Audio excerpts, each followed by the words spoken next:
नमस्कार. स्वागत आहे तुम्हा सगळ्यांचं द अवेकनिंग ट्रेल ह्या आपल्या खास पॉडकास्टमध्ये. आजच्या भागात आपल्या भेटीला येत आहेत एक प्रेरणादायी व्यक्तिमत्व, इंदवी तुळपुळेताई. एक समर्पित सामाजिक कार्यकर्ता म्हणून इंदवीताई गेले अनेक वर्ष आदिवासी समाजासाठी अविरतपणे काम करत आहेत. त्यांच्या जीवनातील संघर्ष, हक्कासाठीची लढाई आणि समाजाच्या मुळांशी जोडलेली ही सेवा सगळंच खूप काही शिकवणारी आहे. जमिनीचे हक्क असोत, शिक्षण, आरोग्य, रोजगार किंवा माणूस म्हणून जगण्याचा सन्मान, प्रत्येक पातळीवर त्या आवाज उठवत आहेत आणि खऱ्या अर्थाने परिवर्तन घडवत आहेत. चला तर मग ऐकूया इंदवीताईंची प्रेरणादायी कहाणी. संघर्ष, संवेदनशीलता आणि सेवाभाव यांचा अद्वितीय संगम.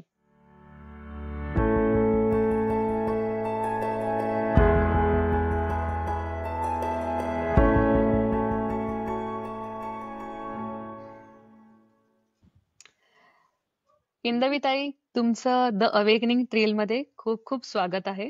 आम्ही अगदी मनापासून तुमचे आभार की तुम्ही आमचं हे इन्व्हिटेशन एक्सेप्ट केलं आणि हा एपिसोड करायला तयार झालात. सो नमस्ते and welcome to the awakening trail. मलाही खूप आनंद वाटतोय या नवीन प्रकारच्या एकूणच उपक्रमात सहभागी होण्यासाठी. धन्यवाद त्यासाठी. थँक्यू ताई. चला तर मग आय थिंक जसं मी प्रत्येक गेस्ट सोबत करते, अगदी सुरुवातीपासून सुरुवात करते.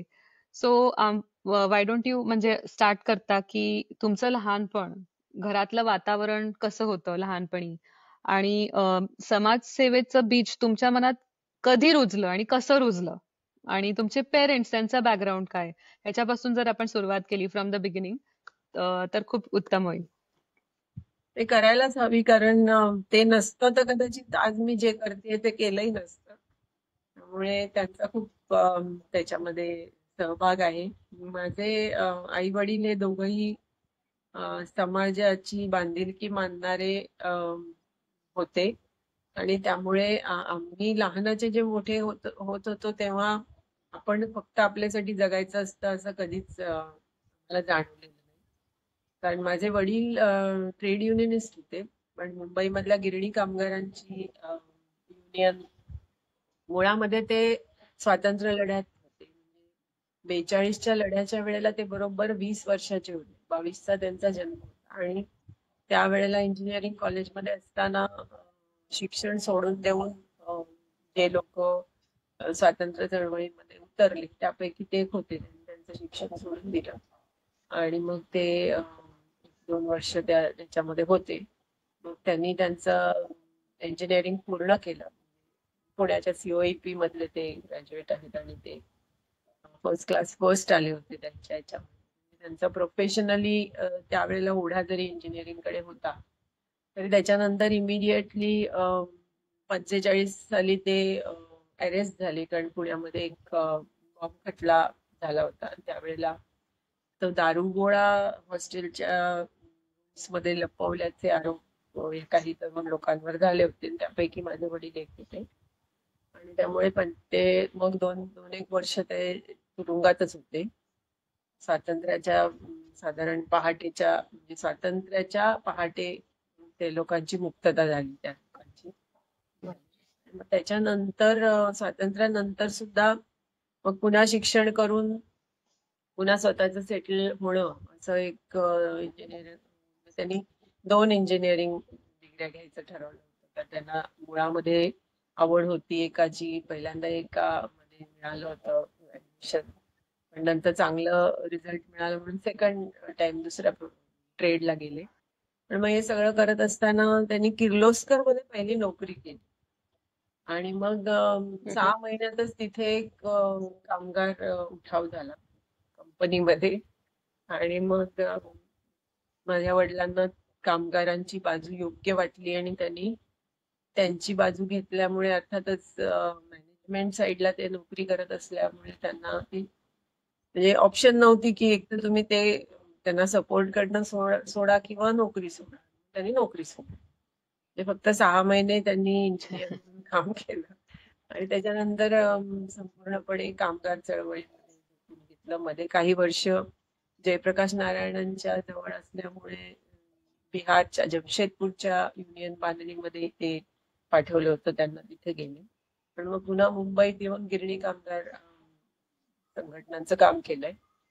भारतामध्ये जी हिंद मजदूर सभा HMS जी राष्ट्रीय पातळीवरची संघटना आहे, त्याचे पहिले जनरल सेक्रेटरी माझे वडील. आणि हे सगळं ऐकत पाहत मोठे होत होतो आम्ही. दुसऱ्या बाजूला माझी आई पालघर जिल्ह्यातली, आणि तिचं शिक्षण पालघरला झाल्यानंतर कॉलेजचं शिक्षण पुण्यात झालं, आणि ग्रॅज्युएशन नंतर तिने मुळात पहिल्यांदा ठरवलं की आपण ज्या जिल्ह्यात आहोत तिथला ग्रामीण आदिवासी भाग बघायचा. आणि मग त्या निमित्ताने ती जेव्हा आदिवासी भागात गेली, कारण पालघर हा संपूर्णच त्यावेळेला आदिवासी खूप जास्त मोठ्या प्रमाणात, आणि मग तिथे तिने मुलांसाठी एक शाळा सुरू केली छोट्याशा झोपडीमध्ये, ज्या गावात तिला वाटलं आपण राहावं. आणि मग काही वर्ष ती तशीच राहिली, आणि तिने मग स्वतःच्या काही निरीक्षण आदिवासी भागाबद्दल, आदिवासींच्या प्रश्नांबद्दल, त्याबद्दल इतर समाज, इतर नागरी समाज कसा काय प्रतिसाद देतो त्याबद्दल असं खूपसं लिखाण केलं डायरीच्या निमित्ताने.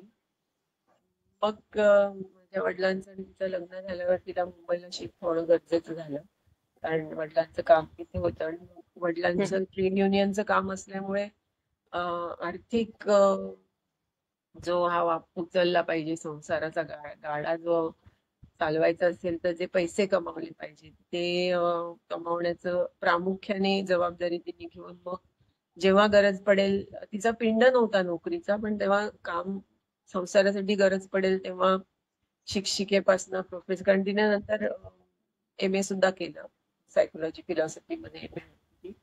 त्यामुळे मग कॉलेजेसमध्ये शिकवणं, पण ती वेळोवेळी नोकऱ्या सोडून द्यायची, तर पुढच्या वेळी नवीन नोकरी घ्यायची, कारण तिला असं तेच करिअर करायचं नव्हतं. तर म्हणजे आणि त्यामुळे आमच्या घरामध्ये आणि समाजवादी जयप्रकाश नारायण किंवा मुळात साने गुरुजींच्या बरोबर दादरच्या मेगाभुवनमध्ये माझे वडील राहायचे. त्यामुळे या सगळ्या वातावरणामध्ये जे संस्कार त्यांच्यावरही होते आणि नंतर आमच्यावरही झाले. तर मी म्हटलं त्याप्रमाणे आपण आपलं आयुष्य हे केवळ आपलं असतं, आपला काही इतरांशी संबंध नसतो, आपलं बघावं स्वतःपुरतं, फार फार तर आपली मुलं, आपल्या नातेवाईक, असं नसून आपण सगळा जो गाडा समाजाचा चालतो तो सर्व घटकांच्या परस्पर देवाणघेवाणीतून चालतो. आणि त्यामुळे आपण जे काही आहोत, जे काही आपण उपभोगू शकतो, आणि जे काही आपल्या वाट्याला आलंय, शिक्षण म्हणा, आरोग्य म्हणा, किंवा आर्थिक सुबत्ता म्हणा, त्याला कारणीभूत दुसरेही कोणी कोणी आहेत, आणि त्याच्या प्रती आपली जबाबदारी असते. हे आम्हाला म्हणजे कुटुंबातच मिळालं. आणि माझं एक्सटेंडेड कुटुंब पण सगळं तसंच होतं, त्यामुळे माझ्या मामांकडचे लोक, ते नंतर आणीबाणीमध्ये सुद्धा माझे मामा तुरुंगात होते. जिथे कुठे स्वातंत्र्य, समता, न्याय या तत्वांना छेद जाईल तिथे आपण गप्प नसतं बसायचं, असं एक रुजलं होतं मला. आणि तेच बीज पुढे काम करण्यासाठी त्याचं रोप तयार झालं म्हणा, झाड तयार झालं. कारण आणि समाजसेवा वगैरे मी म्हणणारच नाही त्याला, कारण हे आपलं कामच आहे, कर्तव्यच आहे. कारण आपण जर का म्हणजे आपल्या समाजात एक तर शिक्षण सगळ्यांना, ग्रॅज्युएशन, पोस्ट ग्रॅज्युएशन, मनाला येईल तितके वर्ष शिका, असं फार कमी कुटुंबात मिळतं. त्यात मुलींना आणखी नाही कमी कुटुंबात मिळतं. म्हणजे जर कमी तुमच्याकडे रिसोर्सेस असले तर मुलग्याला शिकवणं हे प्राधान्यक्रम असतो, आणि मुलीला शिकवणं हा सेकंड प्रायोरिटी किंवा लास्ट प्रायोरिटी असते. पण म्हणजे मुलगी म्हणूनही आणि समाजाचा घटक म्हणूनही मला जे मनाला वाटेल ते शिकायला मिळालं, तसा कौटुंबिक सुद्धा आधार मिळाला. या सगळ्यामुळे ज्या समाजाने हे माझ्यासाठी केलं, त्या समाजासाठी आपण काहीतरी केलं पाहिजे, असं एका बाजूला होतं. दुसऱ्या बाजूला एक खूप मोठं आकर्षण होतं मला आदिवासी भागात. म्हणजे माझी आई आदिवासी भागातनं आल्यामुळे आणि तिने तिथे काम केल्यामुळे तिच्या जगण्यावरती आदिवासी जीवनशैलीची झाक होती ती. आणि तिच्या गप्पा गोष्टींमध्ये किंवा आमची शाळा मोठे झाल्यावर शाळा कॉलेजेसच्या सुट्ट्यांमध्ये लोक पर्यटनाला जे जातात तशा आम्ही पर्यटनाला आम्हाला आई न्यायची ती आदिवासी वाडी पाडा दाखवायला. तिथे जंगलात जाऊन करवंद, जांभळं खायला, खेकडे मासे कसे पकडतात ते बघायला. म्हणजे तेच आमचं बरेचदा पर्यटन असायचं. आणि आजोळही होतं माझं पालघर, त्यामुळे मी तिथेही जायचे. आणि हे आयुष्य खूप आनंदाचं वाटायचं. म्हणजे मला लहानपणी सांगतात की मी म्हणायची, आई आपल्याकडे असं सारवायचं अंगण का नाही, बिल्डिंग मध्ये राहणं काही मला आवडायचं नाही. तर तो जो एक आकर्षण आहे त्या जीवनाचं, मातीचं, झाडा फुलांचं, डोंगराचं, हे सुद्धा मला तिकडे घेऊन गेलं. तेव्हा तो स्वार्थच एक प्रकारचा आहे, तो काही परमार्थ नव्हता. त्यामुळे हे सगळं मिळून मी गेले.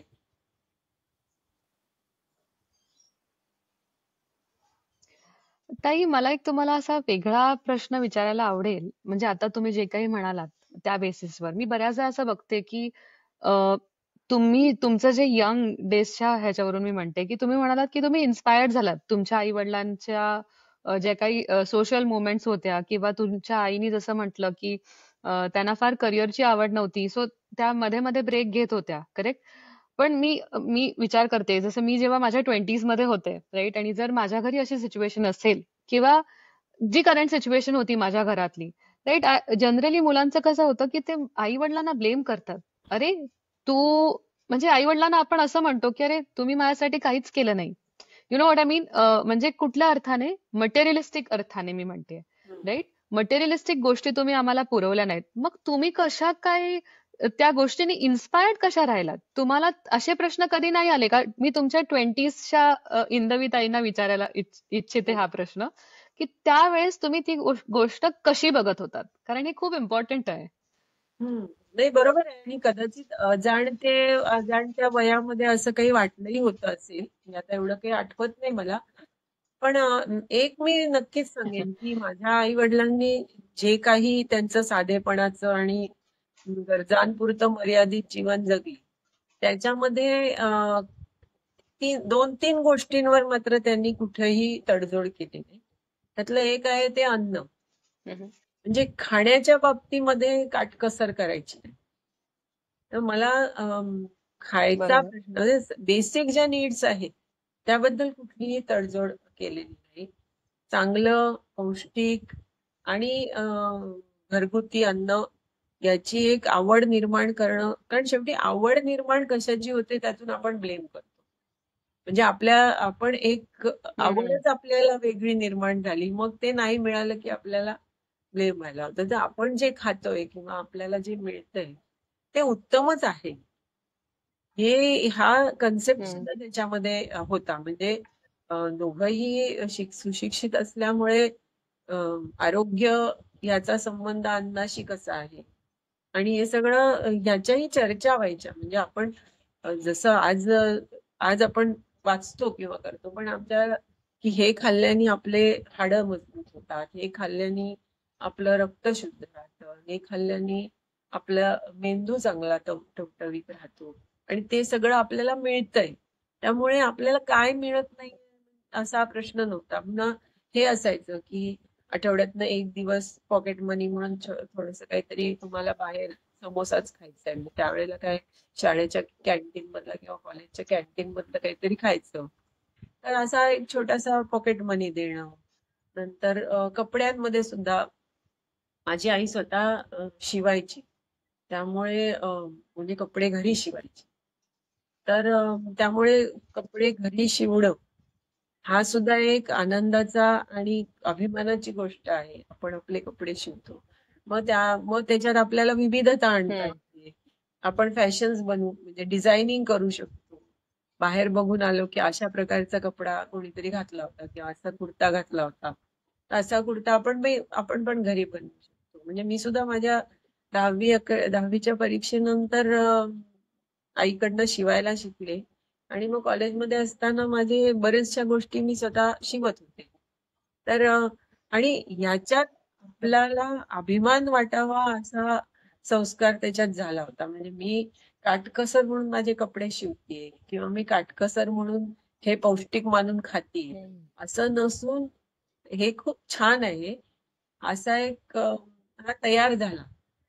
कदाचित थोडासा ब्लेम झालाही असेल त्यावेळेला, कुठेतरी जायचंय, फिरायला जायचंय किंवा काय जायचंय.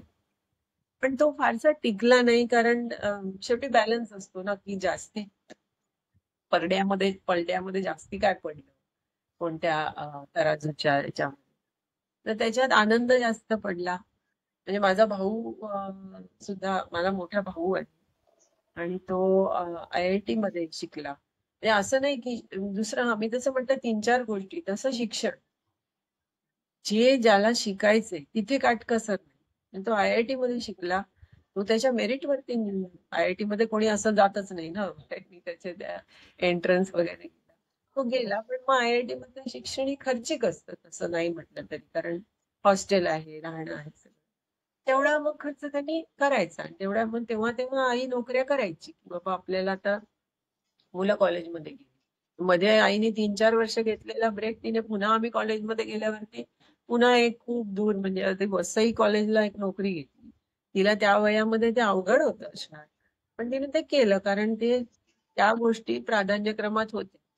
उत्तम आरोग्य, उत्तम पोषण, हम्म. उत्तम शिक्षण, ह्या गोष्टींमध्ये तडजोड नाही. आणि ह्या गोष्टींना किंमत बरोबर. द्यायला जर माणसं शिकली, तर मग काय, म्हणजे गाडी आमच्याकडे नव्हती, व्हीलर सुद्धा नव्हती. एक एक घर होतं, सुरुवातीला चाळीत होतं, नंतर एक आमचा 2 BHK फ्लॅट होता आणि पुरेसं होतं म्हणजे ते असं. तर नाही बुवा, म्हणजे एका नाही ब्लेम. उलट आता तर म्हणजे मला तर असं वाटतं की खूप स्पेशल आयुष्य मिळालं, जे अनेकांच्या वाट्याला नाही मिळत अशा गोष्टी आम्हाला. वा.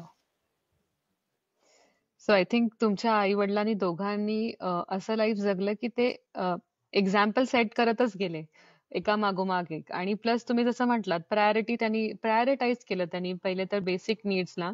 आणि त्यामुळे का होईना की आय थिंक तुमचं लक्ष दुर्लक्ष नाही झालं तुमच्याकडे. सो अटेन्शन पण मिळत गेलं, प्लस एज्युकेशनही होत गेलं. आणि प्लस आय थिंक तुम्ही जे मगाशी म्हणालात की इम्पॉर्टंट टॉक्स पण तुमच्या घरात होत होते, चर्चा घरात व्हायच्या की बाबा हे आपण असं का करतोय, त्याचं महत्व तुम्हाला जाणीव करून देत होते तुमचे आई वडील. So it's it's a great thing. I think प्रत्येकाने असं आपल्या फॅमिलीमध्ये असं राबवायला पाहिजे. कारण जेणेकरून हे मिसअंडरस्टँडिंग किंवा हा जो ब्लेम गेम चालतो की अरे माझ्या आई वडिलांनी माझ्यासाठी हे केलं नाही किंवा ते केलं नाही, हे थांबेल कुठेतरी असं मला वाटतं. म्हणून मला हा जरा टॉपिक विचारावा असं वाटलं तुम्हाला. अ, तुम्ही म्हणालात की आता आम्हाला कळलंच की तुमच्या आई-वडिलांमुळे तुम्ही इन्स्पायर्ड झालात. तुमच्या शिक्षणाबद्दल वगैरे तुम्हाला थोडं सांगावसं वाटेल का? आणि कसं काय मग तुम्ही समाजाला मदत करण्याकडे झुकलात, ह्याबद्दल थोडंसं कव्हर करा. शिक्षण म्हणजे आता मी 12वी पर्यंत, म्हणजे 10वी नंतर मला माझा भाऊ ऑलरेडी IITत होता आणि एक थोडंसं कॉम्पिटिटिव्ह वाटत हो. होतं, की अरे दादा IITत गेलाय तर मी पण इंजिनियर झाले पाहिजे. आपण पण IIT. आणि मी एंट्रन्स पण दिली. पण माझा तो बहुतेक पिंडही नव्हता आणि मी काही सिलेक्ट झाले नाही. पण मग मी सायन्सला 11वी-12वी सायन्स मध्ये केलं सुद्धा. आणि म्हणजे 10वी-12वीच चांगले मार्क होते, असं नाही की मला मार्क्स नव्हते.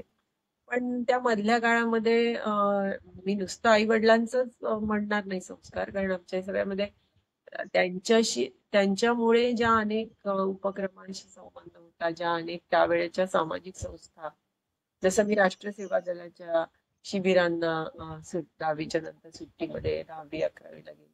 त्यांचे जे युवक वर्ग चालायचे, विद्यार्थी वर्ग चालायचे, त्या सगळ्या चळवळी होत्या. त्यावेळेला विद्यार्थी चळवळी होत्या. विद्यार्थ्यांचे अधिकार हे मिळाले पाहिजे. फीज वेगवेगळ्या कॉलेजेस कशा वाटेल तशा आकारतात, त्याबद्दल विद्यार्थ्यांची संघटना होत्या. त्याच्यामध्ये 11वी-12वी मध्ये असताना बऱ्यापैकी मी सामील होत होते. आणि या सगळ्यातून हे लक्षात येत होतं की कुठलं तरी एक ग्रॅज्युएशन करून कुठलीतरी नोकरी करून आपण जगायचं. असं आम जगायची आपली इच्छा नाही. आपल्याला काहीतरी खास केलं पाहिजे. आणि ते खास करणं हम्म. कुठे होईल? तर जर आपल्याला IIT नसेल मिळणार, तर मग नुसतं BSc करणं, कुठलं तरी ग्रॅज्युएशन करणं, असं नको आपल्याला. आणि त्याच सुमाराला मला निर्मला निकेतन मधल्या कॉलेज ऑफ सोशल वर्कच्या कोर्सच्या बद्दल एक ऍड किंवा कोणीतरी सांगितलं, मला आठवत नाही कसं माहिती पडलं म्हणून. आणि आई शिक्षण क्षेत्रात असल्यामुळे वेगवेगळ्या वाटा काय आहेत त्या त्या त्या त्या युगातल्या याचा तिला एक अंदाज होता की ते आम्हाला म्हणजे माहिती पडायचं की काय आहे, त्या बाबतीत ती मदत करायची की हे आहे, हे शक्य आहे तुला करणं, हे शक्य आहे तुला करणं, हे शक्य आहे. त्यावेळेला मी त्यांची एक एंट्रन्स इंटरव्ह्यू आणि एक रिटर्न टेस्ट किंवा थोडस हे असायचं, ते दिलं होतं आणि मी सिलेक्ट झाले त्याच्यामध्ये. मग मी bachelor of social work Nirmala Niketan college of social वर्कचा ग्रॅज्युएशनसाठी तिथं जॉईन झाले. आणि मग त्या 3 वर्षामध्ये खूपच एक्सपोजर मिळतं. म्हणजे समाजकार्याचंच कॉलेज असल्यामुळे वेगवेगळे समाजकार्याबद्दलचे विचार काय आहेत, वेगवेगळे इझम काय आहेत, आणि अगदी आपल्या देशात आणि परदेशांमध्ये सामाजिक कार्याच्या पद्धती कशा वेगवेगळ्या असू शकतात, तुमचे उद्देश वेगवेगळे असू शकतात, काही बाबतीत कॉमन एंड्स असू शकतात पण मीन्स वेगवेगळे असू शकतात. म्हणजे गांधींपासनं मार्क्सपासनं यांचाही अभ्यास एकीकडे, दुसरीकडे प्रत्यक्ष फील्ड वर्क असायचं त्याच्यामध्ये. 3 वर्षाचा मी ग्रॅज्युएशन कोर्स केला निर्मला निकेतनचा, त्याच्यामध्ये फील्ड वर्क असायचं. आणि मी आधी म्हटलं तसं मला ग्रामीण आदिवासी भागाचं आकर्षण असल्यामुळे मी पहिल्या वर्षी मुंबईतल्या झोपडपट्टीमध्ये फील्ड वर्क केल्यानंतर दुसऱ्या वर्षी मी भांडून कॉलेजशी सांगितलं की मला ग्रामीण भागातलं फील्ड वर्क पाहिजे. आणि मग म्हणून दुसऱ्या वर्षी पालघर जिल्ह्यातल्या आदिवासी भागामध्ये आणि तिसऱ्या वर्षी आता जिथे मी काम करते मुरबाडमध्ये, त्या मुरबाडचा एक नवीनच कॉलेजचा, कारण कॉलेजचे प्रोजेक्ट असायचे जिथे फील्ड वर्क करावं किंवा इतरांच्या प्रोजेक्टमध्ये ते विद्यार्थी पाठवायचे. पालघरला मी दुसऱ्यांच्या प्रोजेक्टमध्ये आठवड्यातनं 3 दिवस आम्ही फील्ड वर्कला जायचो. म्हणजे वेटेज बरंच होतं फील्ड वर्कला त्या कोर्समध्ये. 3 दिवस थिअरी आणि गुरुवार, शुक्रवार, शनिवार आम्ही फील्ड वर्क. आणि त्यामुळे ते एक ओके. प्रकारे गिअर्ड सोशल वर्क, म्हणजे एका बाजूला बीज होतीच सामाजिक विचाराची, समाजवाद समजत होता, थोडाफार डाव्या बाजूला झुकलेलं सगळं कुटुंबच होतं. आणि त्याच्याने ज्याला आपण कौशल्य म्हणतो समाजाबरोबर काम करण्याची, त्याच्यातले काही तांत्रिक मुद्दे हे कोर्समध्ये पण शिकता येते की तुम्ही व्यक्तिगत कसं काम, व्यक्ती टू व्यक्ती काउन्सिलिंग कसं करतात, काउन्सिलिंग मध्ये सायन्स काय आहे, किंवा ग्रुप वर्क, कम्युनिटी ऑर्गनायझेशन, हे जार्गन पण एका बाजूला शिकलं गेलं, दुसऱ्या बाजूला ती मनातली इच्छा पण होती. आणि मग त्यामुळे मी बॅचलर ऑफ सोशल वर्कची डिग्री घेतल्यावरती पुढे पोस्ट ग्रॅज्युएशन वगैरे काही करायचा विचार न करता थेट आपण ग्रामीण भागात कामच सुरू करायचं असं ठरवून कॉलेजचाच प्रोजेक्ट होता मुरबाडमध्ये, कॉलेज ऑफ सोशल वर्कचा. ओके. मला निकेतन म्हणून वननिकेतन नावाने होता, कारण जंगल भागातला कॉलेजचा प्रोजेक्ट म्हणून त्याचं नाव वननिकेतन होतं.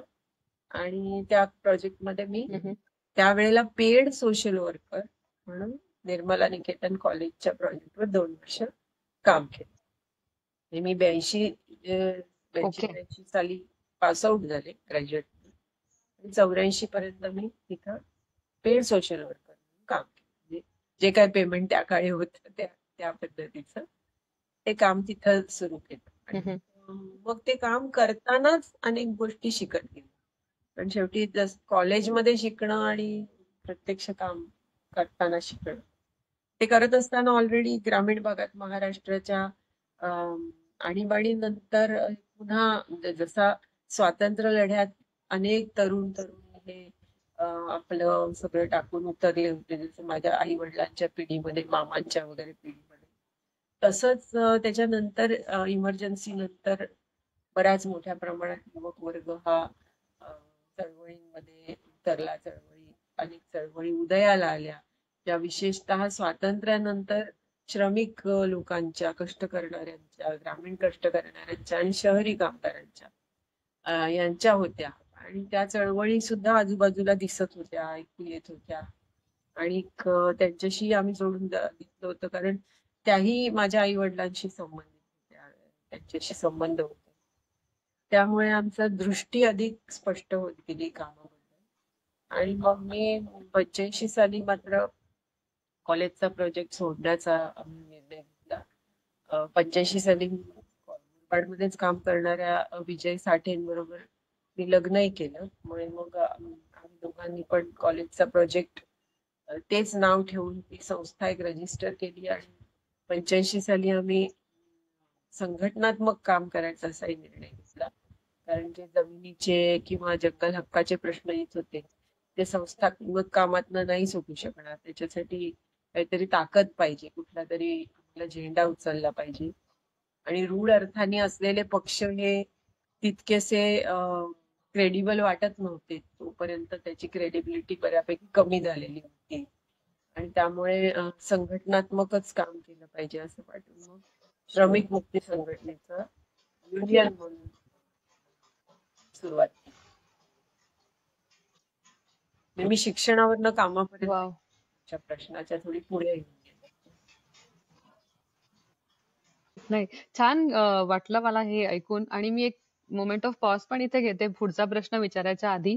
कारण तुमची ही चळवळ गेले आता 40+ इयर्स चालू आहे. 4 डिकेड्स तुम्ही स्वतःचं आयुष्य ह्याच्यात डेडिकेट केलंय. मी पॉज ह्यासाठी एवढ्यासाठीच घेते की आय विश की जेव्हा म्हणजे मी जेव्हा यंग होते, जेव्हा मला चॉईस करायचं होतं की पुढे आता शिक्षणामध्ये काय करायचं, तर त्यावेळेस unfortunately fortunately I will say both दोनच ऑप्शन्स आमच्याकडे होते. एक either you go to medical or you go to IT, जेव्हा मी यंग होते. तर मला असं वाटतं की अजूनही निर्मला निकेतन कॉलेज आहे का ताई, हे अजून एक्झिस्ट करतं? निर्मला निकेतन आहे, TISS आहे, Tata institute of social sciences. पुण्यामध्ये Karve institute of social sciences okay. आहे. फक्त आता इतक्या वर्षांनंतर त्यांचे सुद्धा फोकस हे थोडेफार इकडे तिकडे जात आहेत. थोडस त्यांच्या म्हणजे हे तुम्हाला साधारण अंदाज आहेच की एकूणच बदलत्या राजकीय परिस्थितीमध्ये या शैक्षणिक संस्थांचं सुद्धा स्वातंत्र्य गमावलं जात आहे. त्यांनी काय करावं, काय शिकवावं याबाबत. पण they are very much there. म्हणजे त्या सगळ्या कॉलेजेस आहेत. मी तरी 3-4 कॉलेजेसशी संबंधित राहिलेले आहे. जसं पुणे, कारण म्हणजे बऱ्याचशा नंतर या कॉलेजमधनं गेलेल्या पास आउट झालेल्या मित्रमैत्रिणी वेगवेगळ्या ठिकाणी कॉलेज ऑफ सोशल वर्क्स मध्ये शिकवत होत्या. त्यामुळे पुण्याला कर्वे इन्स्टिट्यूट आहे, नंतर साताऱ्याला कॉलेज आहे, धुळ्याला कॉलेज आहे. मग कॉलेज ऑफ सोशल वर्क बरेच ठिकाणी आहे. आणि त्याच्यातनं डिग्री मिळणं हा एक भाग असला तरी सुद्धा समाजाच्या बद्दलचा विचार करायला लावण्याचे उपक्रम हे त्या त्या ठिकाणी असलेला जो संबंधित स्टाफ आहे, संबंधित लेक्चरर्स आहेत आणि प्रोजेक्ट होल्डर्स आहेत, त्यांच्या त्यांच्या कुवतीप्रमाणे कमी जास्त प्रमाणात केलं जातं. आणि चांगल्या पद्धतीचे हे पण निर्माण होतात त्याच्यामध्ये कार्यकर्ते. करेक्ट. नाही, म्हणजे मी का हा प्रश्न विचारला तुम्हाला किंवा पॉज घेतला, कारण बरेचदा असं होतं ना की समाज कार्य करायचं म्हणजे त्याच्यात तुम्हाला सॅलरी नाही किंवा मग तुमचं घर कसं चालेल हा प्रश्न आई वडिलांना येतो. आणि त्या दबावाखाली जर एखाद्या युवकाला असं वाटत जरी असेल की मी या मार्गाने जातो, तरी तो कुठेतरी थांबतो की बाबा नाही, मे बी आई वडील आपले जे सांगतायत ते बरोबर आहे, पण जे काही सॅलरी असेल, I am not focusing on the numbers, but असा पण मार्ग धरल्याने आपण ऍटलिस्ट आपल्या बेसिक गरजा पुरवण्या किंवा त्याच्या पलीकडे कमवू शकतो, हे पण ऍस्पेक्ट आहे. आणि हे सर्वांनी विचार करावा. आणि हे ऑप्शन्स पण तुम्ही ज्या कॉलेजेसची नावं सांगितलीत तीही आय थिंक ज्या युवकाला या मार्गावर जायचंय त्यासाठी हेल्पफुल असतील. ताई, आता मी पुढच्या प्रश्नाकडे वळते. तुम्ही मोरबाड बद्दल बोललात. तुम्ही म्हणालात की तुमचं लहानपणापासून आदिवासी किंवा ग्रामीण भागाकडे झुकाव होता किंवा आवड होती, तुम्हाला अट्रॅक्शन होतं, you always wanted to be there. तर मुरबाडच का, हा पहिला प्रश्न. आणि आता तुम्ही पगाराबद्दल बोललात की Wien you started with your first company, तिथे तुम्हाला शाळेतूनच तुम्ही जो प्रोजेक्ट घेतलात तेव्हा तुम्हाला सॅलरी होती, you were salaried that time. पण त्याच्यानंतर तुम्ही स्वतः इंडिपेंडेंटली करायचं ठरवलं विथ युअर हजबंड. सो असं करताना आय एम शुअर पैशाच्या अडचणी तर आल्याच असतील. म्हणजे म्हणजे सतत नसतील, निरंतर नसतील, पण कधी कधी तरी उभ्या राहिल्या असतील. मग त्यावर तुम्ही कशी मात केली? आणि पहिला प्रश्न जसं मी म्हटलं, मुरबाडच का? ह्या दोन प्रश्नांकडे आपण जरा वळूया. मी जसं म्हटलं तसं कॉलेज ऑफ सोशल वर्कच्या मुरबाड प्रोजेक्ट वरती मी शेवटच्या वर्षी विद्यार्थिनी म्हणून आणि नंतर प्रोजेक्ट स्टाफ म्हणून 2 वर्ष काम केलं. आणि तो प्रोजेक्ट मुरबाडला का होता याची पण एक गमतीदार गोष्ट आहे की त्याच्या जवळ ओके. कर्जत तालुक्यामध्ये कॉलेज ऑफ सोशल वर्कची एक senior pass out student Nancy म्हणून माझी मैत्रीण, आमची सगळ्यांची मैत्रीण होती ती.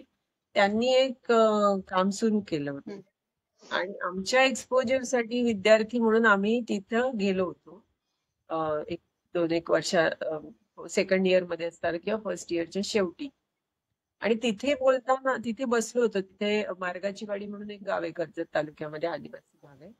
त्या कर्जत तालुक्यामध्ये तिथे बसलो होतो तेव्हा आमचे फॅकल्टी मेंबर डॉमिनिक डिसूजा म्हणून होते.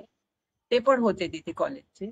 आम्ही सगळेजण बसून गप्पा मारता मारता समोर डोंगर दिसत होते आणि मग आम्ही कोणीतरी विचारलं, हे डोंगरांच्या पलीकडे काय? त्यामुळे ही हद्द आहे रायगड आणि ठाणे जिल्ह्याची. आणि जिल्हा इकडून आहे आणि तिकडे ठाणे जिल्हा आहे. आणि ठाणे जिल्ह्यातला मुरबाड तालुका आहे त्या बाजूला. त्यामुळे अरे मग तिथे कोण काम करते मुरबाड, जसं तुम्ही इथे काम करत आहे. म्हणजे नॅन्सी गायकवाड आणि प्रदीप गायकवाड हे जोडपं इथं आदिवासी भागात काम करत होतं कर्जत.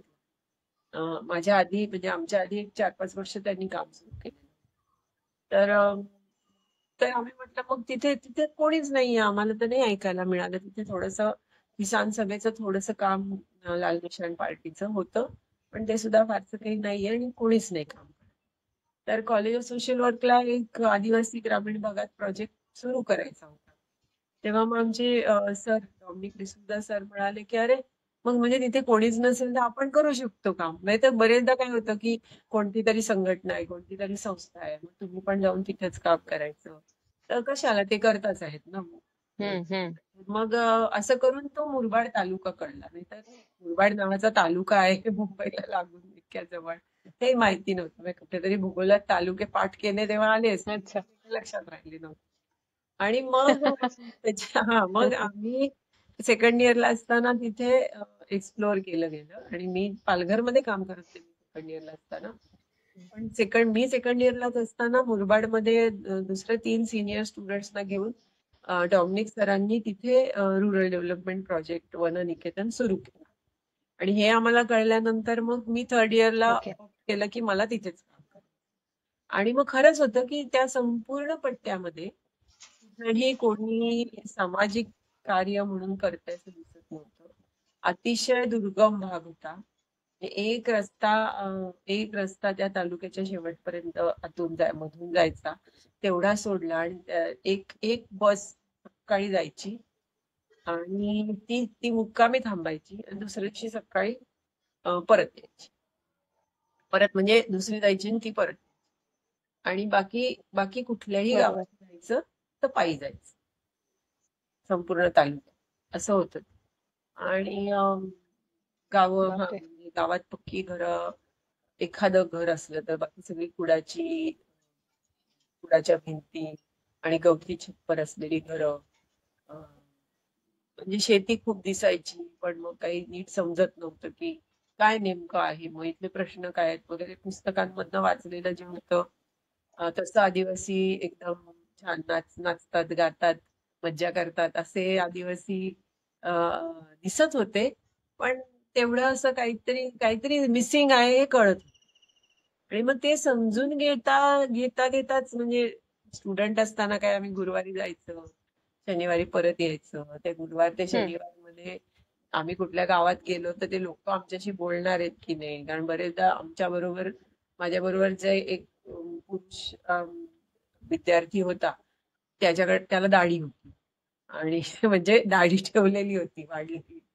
आणि बरेचदा आम्ही गावात गेलो तर मुलं तर पळायची, बायका पण पळून जायच्या आणि कुठे कुठे जंगलात जाऊन लपून राहायचे आणि गाव पूर्ण ओस व्हायचं. म्हणजे दिसायचीच नाही माणसं कुठे गेली. बापरे. हा. तर मग नंतर आम्हाला कळलं की त्या भागामध्ये असं असं एक हे होतं की भीती पसरवलेली होती कुठेतरी, किंवा खरी पण होती असेल की मुलं पळवणाऱ्या टोळ्या येतात आणि ते मुलं मग पळवून हो हो. त्यांची ऑपरेशन करून त्यांच्या पोटातनं म्हणजे ऑर्गन्स चोरी केले जातात आणि मग खरंच. त्याच्यासाठी मग आमची मुलं आमची माणसं पळवली जातात आणि मग हे असे दिसणारी माणसं आहेत ही अशीच असतील कदाचित कारण ओळखीचे नाहीत आणि ओळखीची नाहीत ती माणसं शोषकच असतात.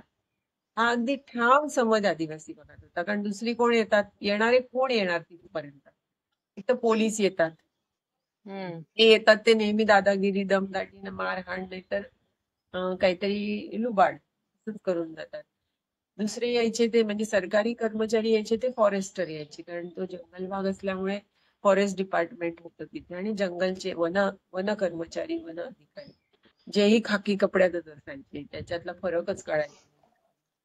ते पण तेच असायचं की ते पण कारण आदिवासी हे एक तर जंगलातले चोर आहे एकूणच ते काय म्हणजे वंचित किंवा पॉवरलेस असल्यामुळे शेवटी ताकद चालवायची रुबाब चालवायचा तो अशांवरच चालवायचा ना की ज्यांना ताकद नाही ताकद असलेल्यांवर रुबाब चालवायला हो. कोणी जात नाही त्यामुळे हे दोन्ही दुसरे तिसरे असायचे ते म्हणजे गाव तलाठी जमिनींच्याशी संबंधित जो तलाठी असतो महसूल कर्मचारी तो असायचा किंवा मग मग चौथे असायचे ते लँडलॉर्ड जमीनदार की जे जमिनीचे मालक होते आणि ही आदिवासी त्यांची कुळं होती हे चारही प्रकारची लोक किंवा ते जमीनदारांपैकी काही भाग असायचा तो मनी लेंडिंग करायचे जे लोकांना जेव्हा गरज असेल तेव्हा लग्नासाठी इतर कार्यासाठी हम्म. आजारपणासाठी शेतीसाठी कर्ज द्यायचं आणि मग ते दामदुपटीने वसूल करायचं तर ह्या वर्गातले लोक जे तिथे जायचे ते कोणीही फ्रेंडली नसायचे आणि ते स्वतःच्या स्वार्थासाठी गेलेले असायचे आणि त्या सगळ्यांपासून आपण चार हात दूर राहायचो जमेल तेवढा आपला पदर वाचवायचा कारण महिलांवरती अत्याचार करणारे तिथले असायचेच कारण त्यांचा तो जसा त्या कुटुंबांमध्ये आपल्याला काय लुटता येईल कोंबडा मिळेल का काहीतरी त्यांना दम देऊन बाबा तू हे दे नाही तर तुझ्यावर केस करीन किंवा हे दे नाही तर तुला तुरुंगात टाकेन असं मागून घेता येतं का आणि दुसरं म्हणजे महिलांवरती डोळा ठेवणं या सगळ्यामुळे लोकांचं असं होतं की परका माणूस अनोळखी माणूस शहरी पांढरपेशा कपड्यांमधला माणूस हा काही चांगला समाज घटक नाही त्याच्यापासनं जेवढं आपल्याला दूर राहता येईल तेवढं दूर राहायचं म्हणजे बाकीचे जरा ओळखीचे तरी असायचे पण ते वारंवार यायचे आम्ही तर सुरुवातीला गेलो तेव्हा आम्ही अनोळखी पण होतो आणि आम्ही खूपच त्यांना हो. जवळीक करायला जायचो कारण आमच्या कॉलेजमध्येही काही गोष्टी आम्ही शिकलो होतो ना जे जार्गन होतं की जेव्हा तुम्ही कम्युनिटीमध्ये काम कराल तेव्हा त्यांच्यासारखे वागा त्यांच्या जवळ जायला बघा त्यांच्या जीवनातल्या गोष्टींमध्ये इन्व्हॉल्व्ह व्हा मग आम्ही बायकांना म्हणायचो आम्ही पाणी भरायला तुमच्या बरोबर येतो मग ते आमच्या बरोबरचे मुलगे पण विद्यार्थी पाणी भरायला यायचे जे चुकीचं होतं पण आम्हाला ते कळत नव्हतं की म्हणजे ते पुरुष पाणी भरायला बायकांच्या मागे हम्म. येतात म्हणजे त्यांना आवडच वाटायचं की हे का तिकडे येत आहे आणि ते पाणी पण इतकं कुठे कुठे डोंगरात असायचं विहिरी असायचं ज्याच्यात कधी आयुष्यात तसं पाणी भरलेलं नसायचं चुलीवरचं जेवण आम्ही म्हणायचो आम्ही पण चुलीवर तुमच्या जेवण करतो हे सगळंच त्यांना ऑडही वाटायचं म्हणजे पुढे पुढे ते आम्ही एवढं गेलो की पाणी भरू किंवा हे करू पण सुरुवातीला तर आम्हाला काहीच करू द्यायचे नाही आम्हाला एंट्री पॉइंट सापडला तो लहान मुलांना म्हणजे मग मुलं थोडीशी कुतूहलाने का होईना दुरून दुरून का होईना बघायची मग त्यांना आपण गाणी म्हणूया गोष्टी करूया खेळ खेळूया अशा म्हटल्यानी हळूहळू लोकांना मुलांबरोबरही प्रेमाने वागतायत म्हटल्यावरती थोडस आमच्याबद्दल कॉन्फिडन्स वाटायला लागला काही मुलांबरोबर प्रेमाने वागताय आणि आम्ही ज्या वेळेला मुलांबरोबर प्रेमाने वागतोय असं दिसलं तेव्हा थोडेसे बायका त्या मुलांच्या आया वगैरे यायला लागल्या त्यांच्या बरोबर मग आम्ही कम्युनिकेशन आणि तेव्हा हळूहळू मग गावातली पुरुष मंडळी ही बाबा मग मग ती तुम्ही नेमके कशासाठी आलात अशा पद्धतीने विचारायला किंवा माहिती काढायला जवळ यायला आणि याच्यात तर आमचं म्हणजे स्टुडंट म्हणून जायचे सगळं वर्ष गेलेलंच होतं तेव्हा मग इथे आता काही काम आणि त्या हम्म. काळामध्ये बऱ्याच गोष्टी समजल्या होत्या त्या तिथले प्रश्न समजले होते जसं मी म्हटलं हे 4-5 प्रकारचे जे सरकार हे आपण हो. पुस्तकात शिकतो की हे लोकांच्या मदतीसाठी आहे. सरकारची वेगवेगळी डिपार्टमेंट्स ही त्या त्या लोकांना, आपल्या नागरिकांना त्या त्या विषयात मदत करायसाठी आहे. आणि प्रत्यक्षामध्ये आम्हाला लक्षात हो. यायचं की ह्या लोकांना ते मदत करत नाही. ते मदत नक्कीच कोणाला तरी करताय, पण ते ह्या लोकांना नक्की करत नाही. हम्म. आणि ह्या लोकांना मदतीची जास्त गरज आहे. आणि कल्याणकारी राज्य आपलं आहे, लोकशाही आहे, हे सगळं पुस्तकी ज्ञान तर आपण शिकलेलो होतो. अनेक कायदे झालेले आहेत स्वातंत्र्यानंतर. म्हणजे मी 82-83 मध्ये आम्ही शिकत होतो तोपर्यंत म्हणजे ग्रामीण भागातले सुद्धा खूप महत्वाचे कायदे होऊन गेलेले होते. कुळ कायदा झालेला होता, कसेल त्याची जमिनी घोषणा सरकारने दिलेली होती. अगदी 48 ते 57 या 10-9 वर्षामध्ये अं, जमिनीच्या साठी रिडिस्ट्रीब्युशन ऑफ लँड त्यासाठी खूप कायदे झाले. सिलिंग कायदा झालेला होता. आदिवासींच्या जमिनी बळकावल्या जाऊ नयेत म्हणून त्याचं हस्तांतरणाला बंदी घालणारा कायदा झालेला होता. म्हणजे ह्या खूप तरतुदी होत्या. आणि हे असं असताना इथे काही कशाचं दिसत नाहीये रंग तिथं, हे लक्षात येत होतं. त्यामुळे अभ्यास शिकावं, समजून घ्यावं म्हणून तिथेच काम करायचं ठरवलं मुरबाडमध्ये. कारण पुन्हा एकदा नवीन ठिकाणी जाऊन लोक पळून जाणार आणि आपण हळूहळू त्यांना जवळच हम्म. करणार, एवढा वेळ घालवणं शक्य नव्हतं वाटत. आणि काहीतरी करायची उर्मी तर मनात आलेली होती. तेव्हा जिथे थोडाफार बेस आपला झालाय तिथेच करावं म्हणून पुढे सुरुवात केली. आणि कॉलेजलाही प्रोजेक्ट चालवायचा होता. त्याच्यानंतर अनेक वर्ष, म्हणजे जरी आम्ही कॉलेजचा स्टाफ राहिलो नाही तरी अनेक वर्ष, 5-6 वर्ष कॉलेज विद्यार्थी पाठवत राहिलं होतं तिकडे अनुभवासाठी, फील्ड वर्कसाठी, ओके. ज्यांच्या बरोबर आमचा कॉन्टॅक्ट हम्म. असायचा. तर ते केलं. आणि मग पैशाचं म्हणाल तसं एका बाजूला मग आम्ही संस्था रजिस्टर केली वननिकेतन. कारण त्यावेळेला जसं आम्ही कॉलेजमध्ये शिकल्यामुळे सोशल वर्कच्या कॉलेजमध्ये शिक्षणाचा हाही एक भाग असतो की तुम्ही तुमचं समाजकार्य सस्टेनेबल कसं कराल. त्यामुळे संस्था नोंदणी करणं, प्रोजेक्ट प्रपोजल लिहिणं, फंडिंग कसं मिळवायचं, तुम्ही इंडिव्हिज्युअल फंडिंगसाठी प्रयत्न करू शकता, फॉरेन फंडिंग कसं, काय प्रकार आहे. आणि आम्ही जेव्हा रजिस्टर केली संस्था तेव्हा ती फॉरेन फंडिंगच्या FCRA, foreign contribution regulation act आहे, त्याच्या खाली पण केली होती. त्यामुळे आमच्या समोर ओके. ही सगळी ऑप्शन्स होती आणि आम्ही सर्व ऑप्शन्स एक एक वेळा वापरली. म्हणजे वननिकेतननी फॉरेन फंड पण एकेकाळी घेतला, गव्हर्नमेंट फंड पण घेतला. आम्ही आम्ही अरे वा. फंड रेझिंग पण केलं, कार्यक्रम करून. म्हणजे अगदी गाढवाचं लगीन हे नाटक लावून सुद्धा आम्ही फंड रेझिंग केलेलं आहे. म्हणजे नाटक लावायचं, मग वाव. तिकीट द्यायची, असंही केलंय. अ, मित्रमंडळी. आणि मी असं म्हणेन की आम्हाला मला स्वतःला, मी म्हटलं तसं एक्सटेंडेड जी फॅमिली आहे, म्हणजे माझ्या आई वडिलांबद्दल मी बोलले, पण माझ्या वडिलांचं पूर्ण कुटुंब, माझ्या आईचं जे पूर्ण कुटुंब, म्हणजे मामा, काका, आत्या, वित्या, या सगळ्यांना, म्हणजे तुम्ही जेव्हा मला तो प्रश्न विचारला की तुम्ही ब्लेम केलं का आपल्या कुटुंबाला, तेव्हा हम्म. म्हणजे जे काम मी स्वीकारलं किंवा करायचं ठरवलं त्याच्यामध्ये माझं कौतुक खूप जास्त झालं. कोणी सुद्धा ही काय आता हे असं काय काम करते आणि त्यात काही मिळणार नाहीये का? म्हणजे असं हम्म. नक्कीच सगळ्यांनी म्हटलं की ठीक आहे, आम्हाला नाही जमत आहे पण ही काहीतरी करते आणि ही करती आहे तर हिला सपोर्ट केला पाहिजे. म्हणजे माझ्या डे टू डे लाईफ मध्ये तो प्रश्न नव्हता, पण माझी मुलं जेव्हा मोठी झाली, मुलांना उच्च शिक्षण, मुलं लहानाची मोठी होताना तर लोकल शाळांमध्ये, जिल्हा परिषद शाळेत शिकणं, जिल्हा परिषद दवाखान्यांमध्ये स्वतःच्या आरोग्यासाठी जाणं, ह्या काही गोष्टी आम्ही ठरवून केल्या. म्हणजे एका बाजूला आपण साधी राहणी जगायची आणि जेवढं सार्वजनिक हे आहे, सार्वजनिक सेवा क्षेत्र आहे त्याच्यामध्येच आपण आपला पण भाग मस्त. न्यायचा. कारण दोन गोष्टी होतात की त्या आपल्या आर्थिक परिस्थितीला परवडणाऱ्या आहेत, एक भाग आहे तो. पण दुसऱ्या भागामध्ये त्याच्यात जर आपल्यासारखे शिकलेले आणि बोलके लोक जर जात राहिले तर त्यातले प्रश्न आपल्याला समजतात. म्हणजे तुम्ही जर सरकारी दवाखान्यात गेलाच नाही तर तुम्हाला सरकारी दवाखान्याचे प्रॉब्लेम्स नाही कळत.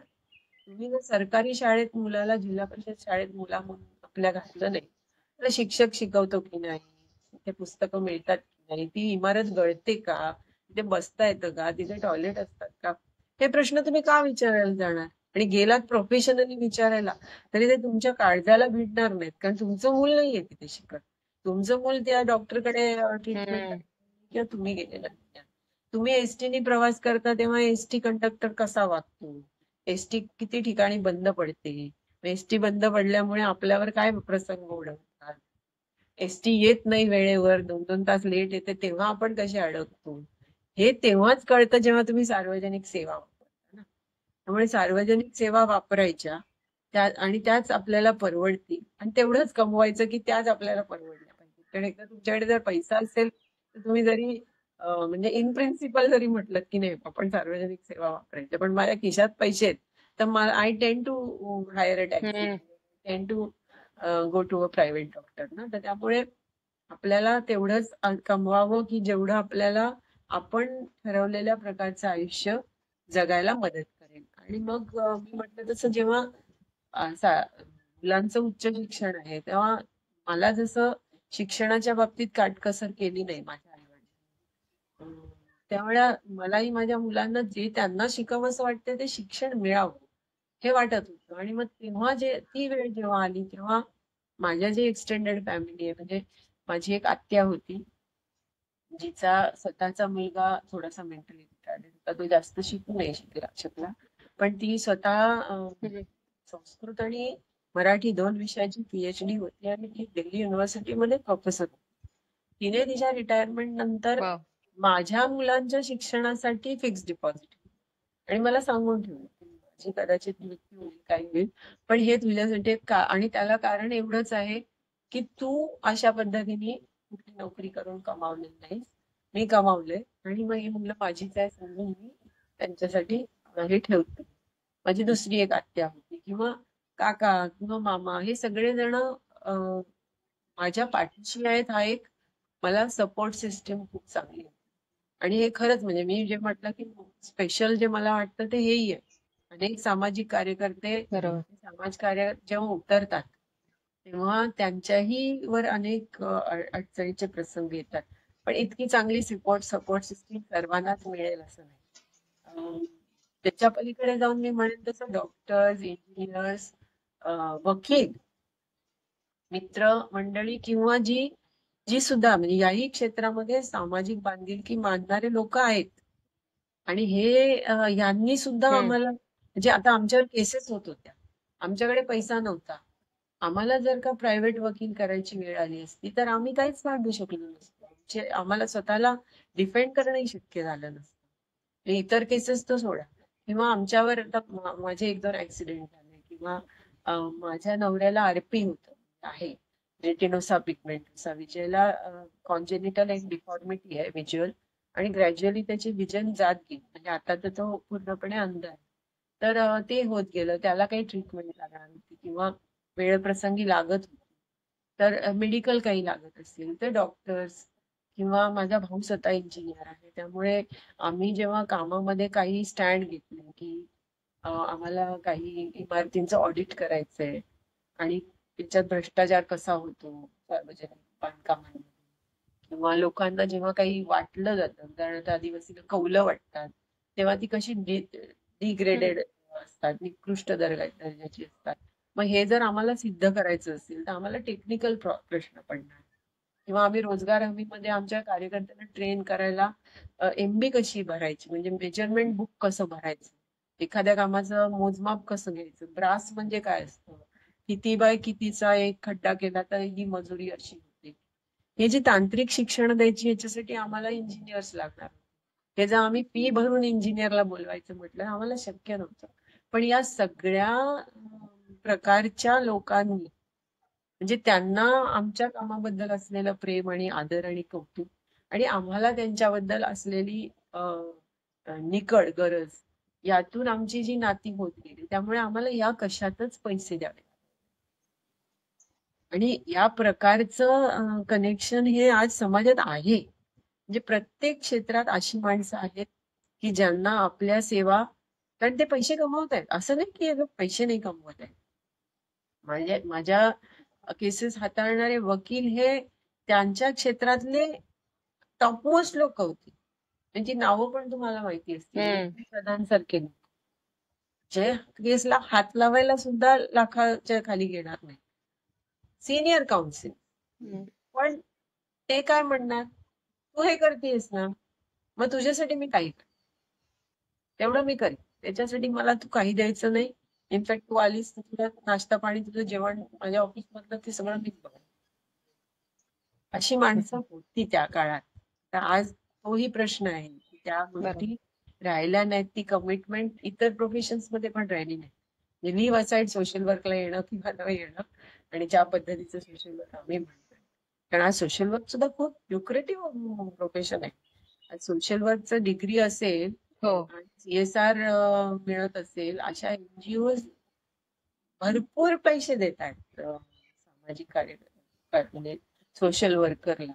आणि आता पब्लिक सर्व्हिसेस मध्ये सुद्धा सोशल वर्कर कंपल्सरी. प्रत्येक हॉस्पिटलला सोशल वर्करच्या पोस्ट आहेत. प्रत्येक मोठ्या हो शाळांना हो काउन्सिलरच्या पोस्ट आहेत. त्यामुळे असंही नाहीये की नाही जात. पण आम्ही जे केलं तसले प्रकार करायला मुश्किल आहे त्याच्यामध्ये.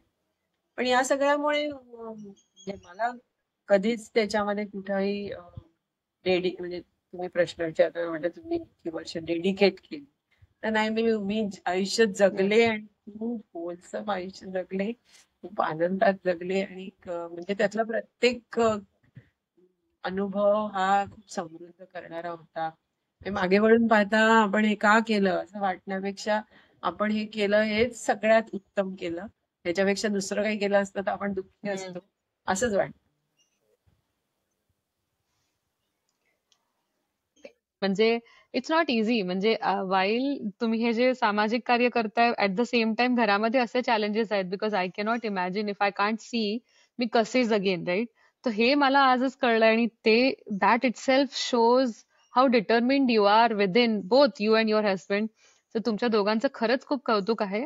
म्हणजे पुढे काय बोलायचं, कसं मी त्याला शब्दामध्ये मांडायचं हे मला समजत नाहीये. माझे शब्द नक्कीच कमी पडतील. But you are an inspiration, ताई. म्हणजे एव्हरीथिंग आतापर्यंत जेवढं काही मी ऐकलंय त्यातलं जर 1% जरी आपल्या आयुष्यात उतरवता आलं, तर I think it will be a great achievement असं मला वाटतं. हे आता आहे. थोडासा हलका पण आहेत फुलका असे. आपण घेऊया. काढा, खूप जण असे आहेत, तुम्ही शोधून काढा, तुम्हाला खूप सापडतील. आणि मग हळूहळू वाटेल की नाही नाही ठीक आहे, आहे हे सुद्धा.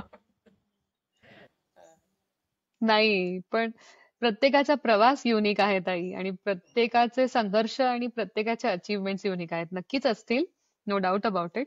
पण तुमची स्टोरी पण फार इन्स्पायरिंग आहे. थोडंसं सिरियस माहोल झालाय, तर मी आता थोडंसं हलकं फुलकं करते. तुम्ही आता हे सामाजिक कार्याबद्दल बोललात, तुमच्या अडचणी पण तुम्ही सांगितल्यात, आणि प्लस तुम्ही ऍट द सेम टाइम तुम्हाला ह्याची पण जाणीव आहे, किंवा तुम्ही रेकॉग्नाइज केलं ज्यांनी तुम्हाला तुमच्या या वाटचालीत साथ दिली, राईट? तुम्ही प्रत्येकाची आठवण काढली आता ह्या डिस्कशन मध्ये. That itself shows that how committed you are, आणि तुम्ही किती रिस्पेक्ट करता तुमच्या प्रोफेशन किंवा तुमच्या या कार्याला. हलका फुलका प्रश्न असा की मला नक्कीच लक्षात येतंय की तुम्ही हे सगळं करत असताना तुम्ही निसर्गाशी जुडून राहिलात, बरोबर? हे मला लक्षात येतंय, कारण तुमच्या संस्थेच्या नावापासूनच निसर्ग हा आहेच तुमच्या सोबत, start till date today, right? तर मग ह्यासाठी तुम्ही तुमच्या वैयक्तिक जीवनात काय काय चेंजेस केले, आणि त्याचे तुम्हाला काय बेनिफिट्स मिळाले? म्हणजे तुमचं दैनंदिन जीवन कसं आहे, की तुम्ही निसर्गाशी जुडून कसे जगता? मला असं आठवतं, आपण पॉडकास्ट स्टार्ट करायच्या आधी तुम्ही हे म्हणालात की मी साबण नाही वापरत. मग ह्याबद्दल पण जरा थोडंसं तुम्ही माहिती दिलीत तर प्रेक्षकांना खूप मदत होईल त्याची. मी म्हटलं तसं या काही गोष्टींचं क्रेडिट गोज टू अगेन अनेक लोक, जसे दिलीप कुलकर्णींचं संपूर्ण लिखाण आहे.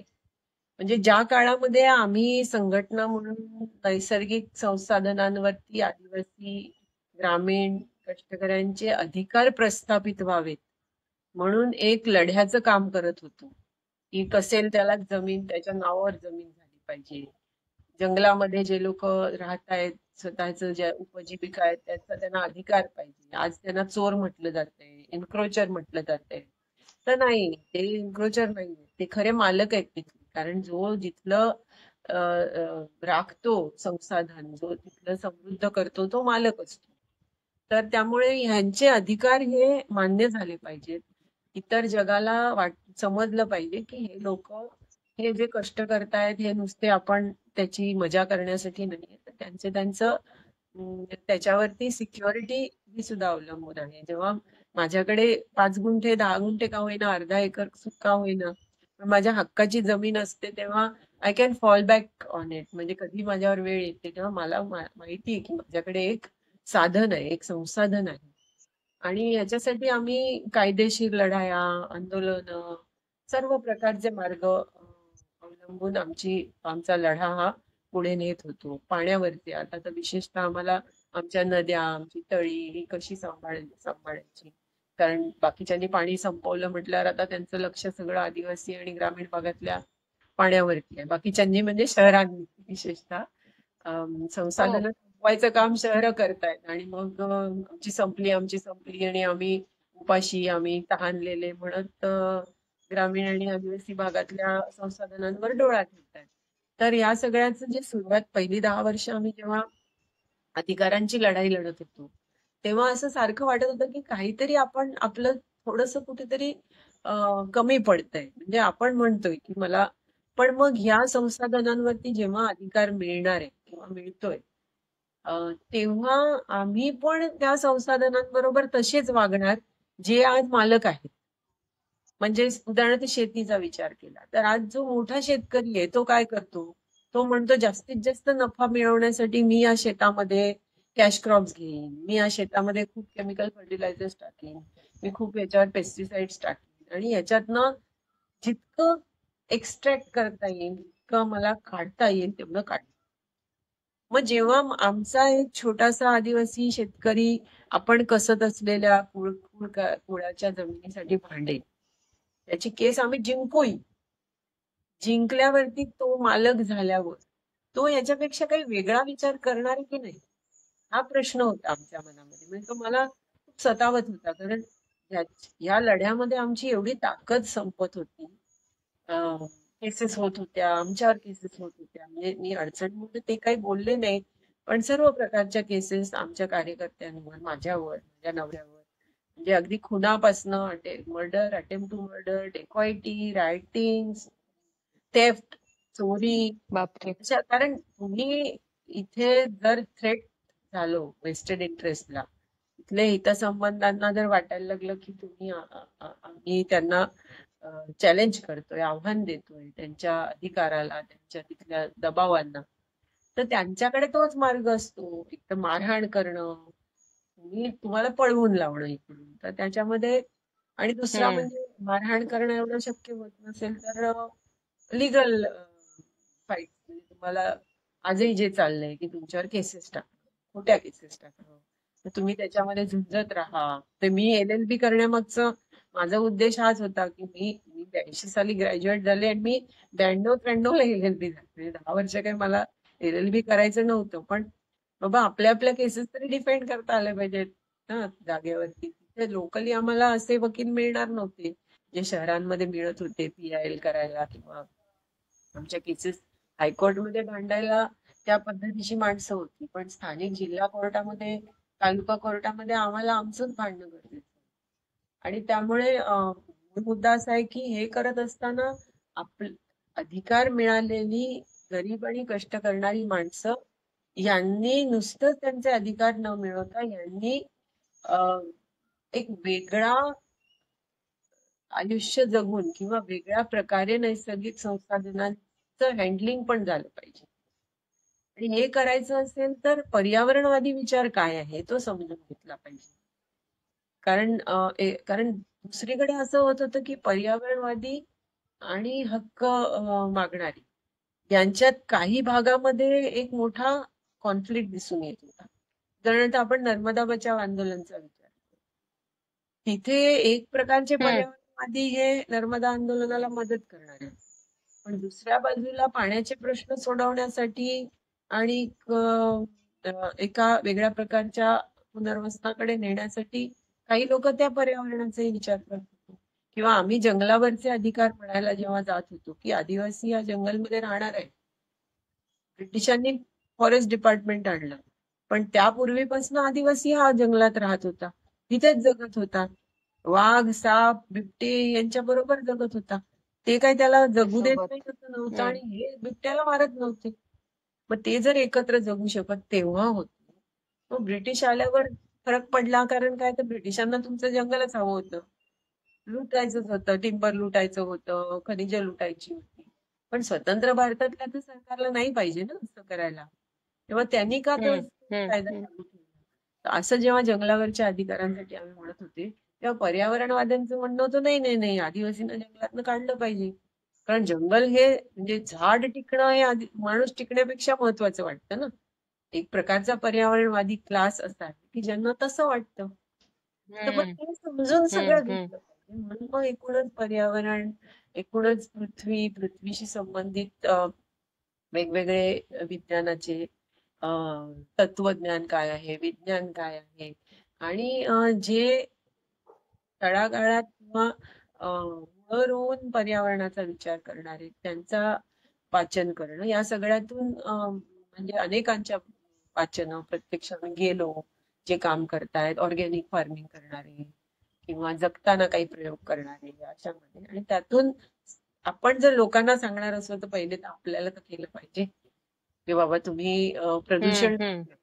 माझ्याचकडनं प्रदूषण होणार असेल मी प्लॅस्टिक फार मोठ्या प्रमाणात वापरत असेल मी केमिकल्स वापरत असेल आणि ते सगळे मी माझ्या सांडपाण्यात केमिकल जात आहे माझ्या मातीत केमिकल जात आहे तर मग मी कसं कोणाला म्हणणार आहे त्यामुळे माझ्या आयुष्यात मी हे केलं पाहिजे ऊर्जेचा वापर कमीत कमी केला पाहिजे मग सौर ऊर्जा असो स्वतःची व्यक्तिशा म्हणजे माझ्याकडे पाणी पाहिजे होतं माझं घर मुरबाडमध्ये आहे तर मुळात कौलारूच घर होतं मग आम्ही एक मजला चढवला ती कौलं वर चढवली आणि खालच्या मजल्याला ते हे टाकलं काय शहाबादी फरशांचं छप्पर केलं तर ओके. माझ्या हम्म. दारामध्ये जेव्हा आम्ही अगदी पहिल्यांदा घर बांधलं तेव्हा पाण्याचा खूप प्रश्न होता इकडे. पाणी पाहिजे ग्रामपंचायतचं पाणी येत असे पण कधी 3-4 दिवसात एकदा येत असे पण आम्ही जेव्हा पाया खणला घराला तेव्हा लक्षात आलं की पाणी खूप जवळ आहे ग्राउंड वॉटर लेवल बऱ्यापैकी चांगली आहे कारण आमच्या जवळून नदी जाते ओढ आधी जातो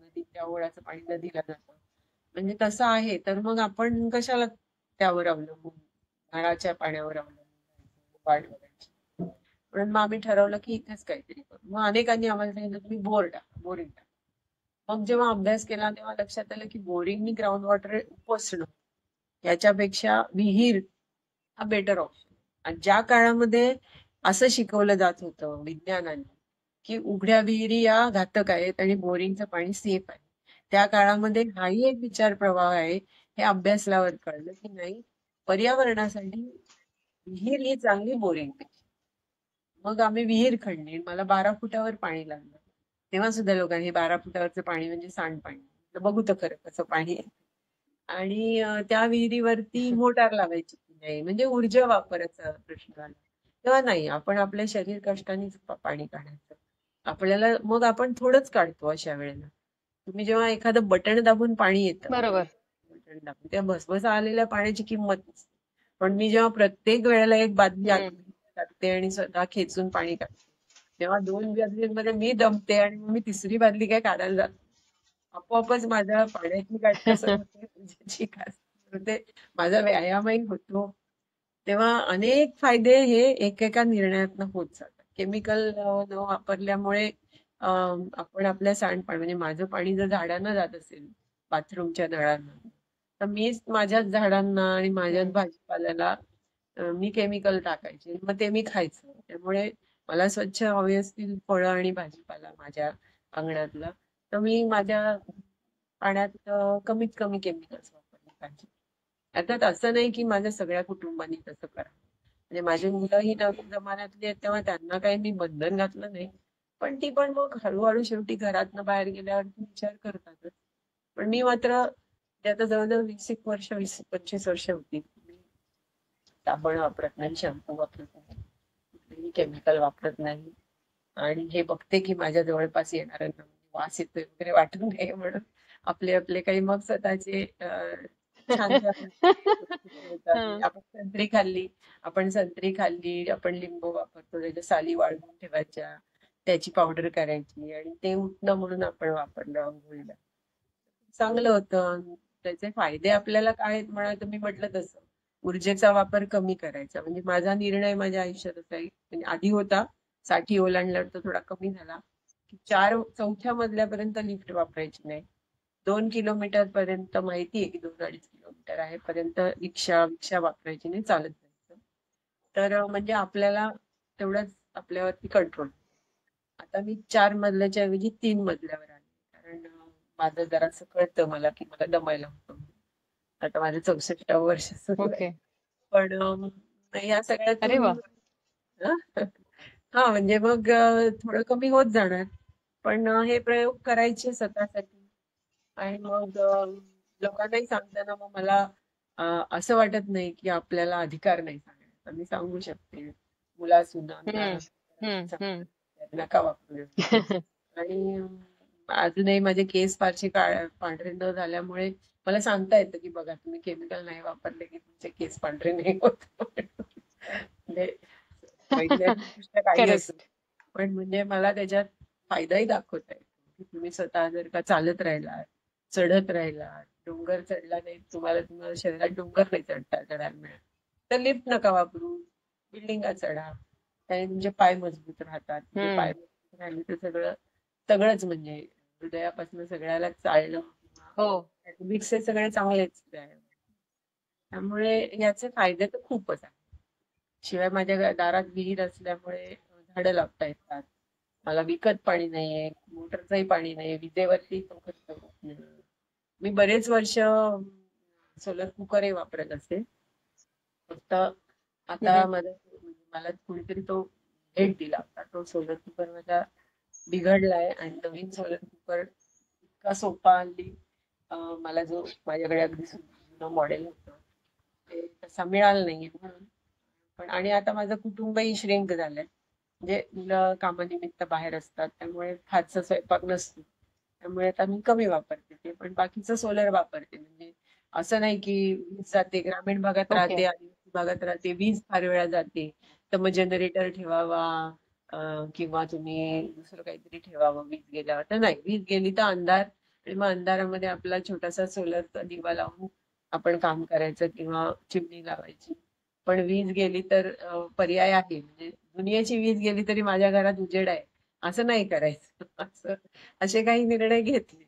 पण मजा वाटते त्याची. त्या वाव. अंधाराची पण मजा असते ना. तर नाही गेला गेला दिवस. राहू हो. कशाला. ते म्हटलं लॅपटॉप वगैरे त्रास देतात त्या कारण मग ते बिघडतात अशी मध्येच वीज गेली आणि त्याचा बॅटरी बॅकअप चांगला नसेल हो. तर. पण हा त्यांचा प्रॉब्लेम आहे माझा नाही. असं मी म्हणते. तर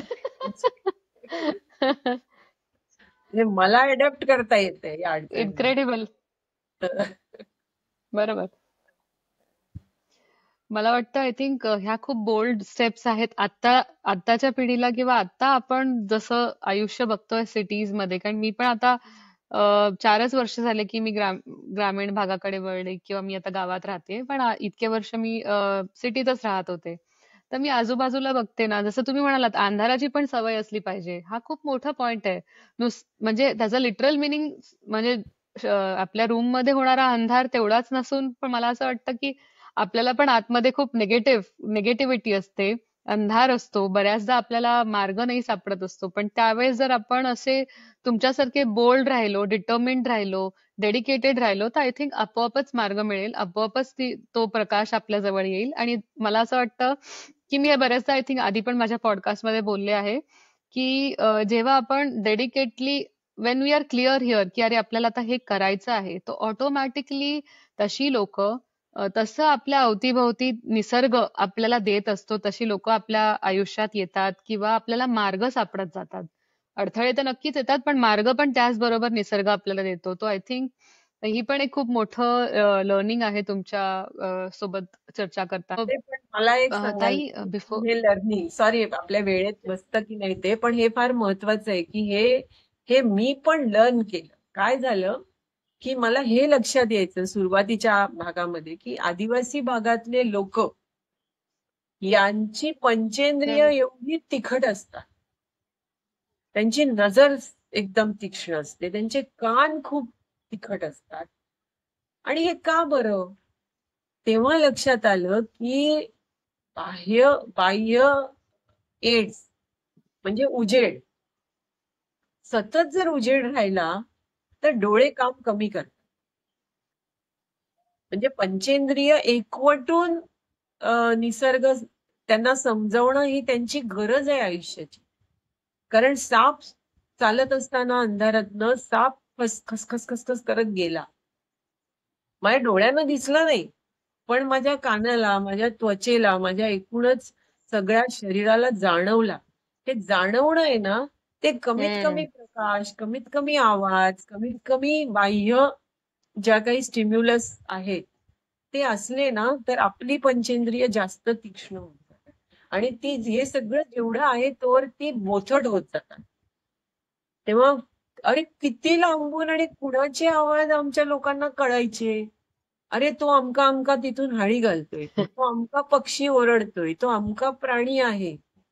आणि मी म्हणायचे मला तर काहीच ऐकू नाही आलं. कारण माझे कान गिअरडच नसायचे. तर हे म्हणजे हे खरं तर माझं शिक्षण त्यांच्याकडनं आहे.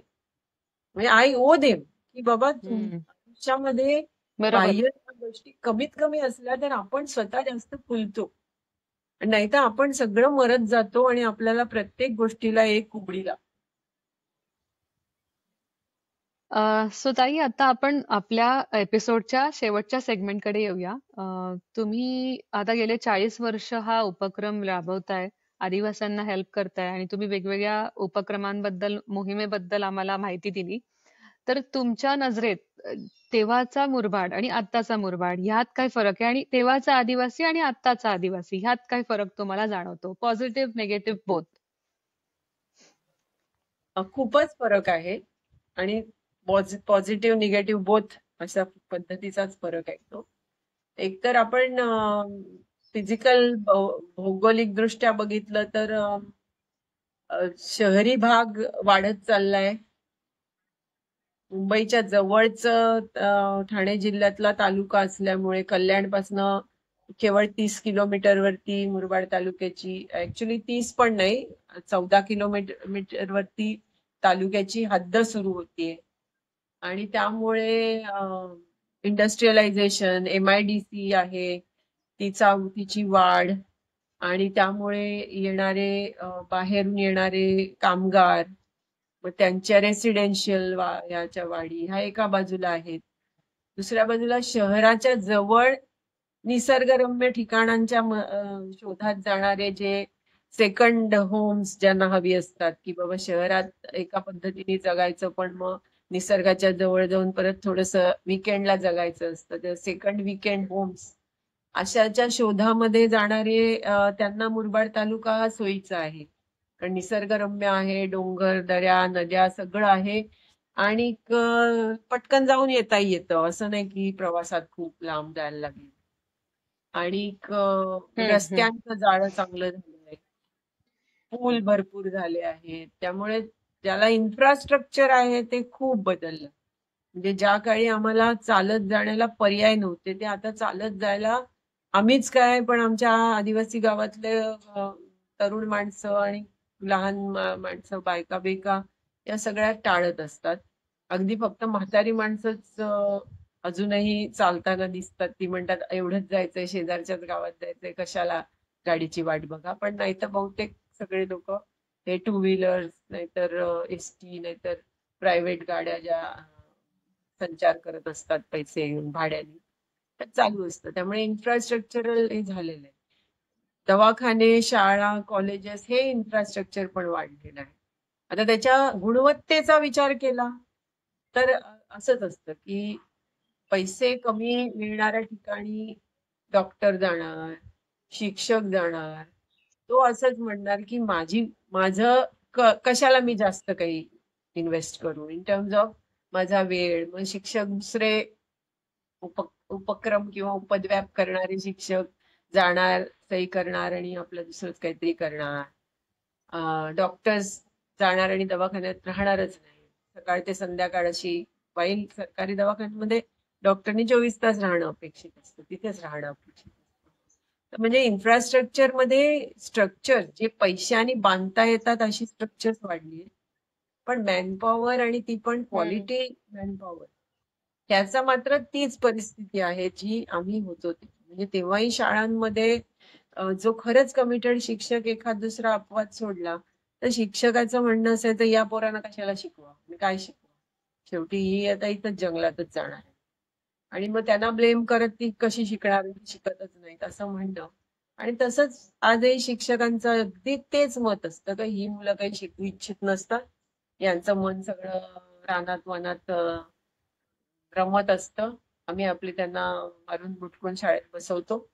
पण मग शाळेतही आपण रानावनाची मजा आणू शकतो की नाही असा काही विचार कोणी शिक्षक करताना दिसत तर अशा पद्धतीने म्हणजे इन्फ्रास्ट्रक्चरल डेव्हलपमेंट पण क्वालिटी लाईफच्या दृष्टीने बघायचं झालं तर शिवाय आता तिथल्याही युवकांना तरुण लोकांना असं वाटतं की नुसता अन्नधान्य पिकवून खाऊन पिऊन सुखी राहणं हे पुरेसं नाही, तर आपल्या हातात पैसा खेळला पाहिजे. कारण आज जे जाहिरातबाजीचं युग आहे किंवा ज्याला मागास आणि ज्याला पुढारलेलं मानतात त्यामधला जो फरक आहे, त्याच्यात पुढारलेलं असणं म्हणजे काय आहे? तर जास्तीत जास्त उपभोग घेऊ शकणं हे म्हणजे पुढार. थोडक्यात सांगायचं तर मला जास्तीत जास्त मजा करता येईल असं. कारण बाकी पुढारल्याचं काही फारसं कोणी जाहिरातींमध्ये दिसत नसतं. आणि ते करायचं असेल तुम्हाला तर तुमच्या हातात पैसा पाहिजे आणि मग पैसा पाहिजे तर आमच्या शेतीत किंवा आमच्या जंगलामध्ये आम्ही पोटभर खाऊ शकू, आम्ही चांगलं जीवन जगू शकू त्या पद्धतीचं.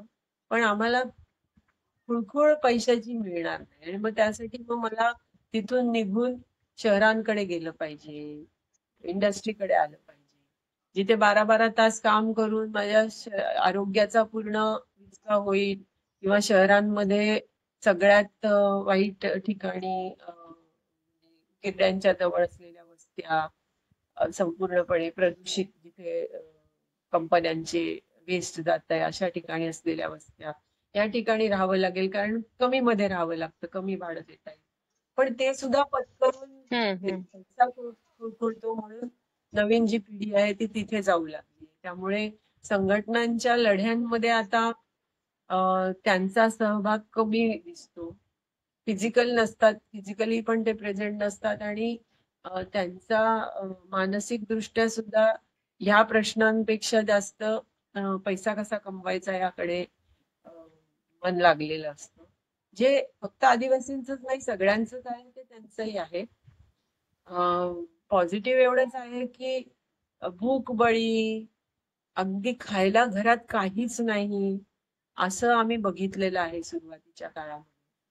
कंद आणून ते कडूकंद आणून विषारी कंद आणून ते उकडून ते निवडवून कसे तरी खायचे, अशा पद्धतीचं आयुष्य बघितलंय. त्या तसं काहीतरी खाल्ल्यामुळे भुकेपोटी माणसं मेलेली बघितली आहेत.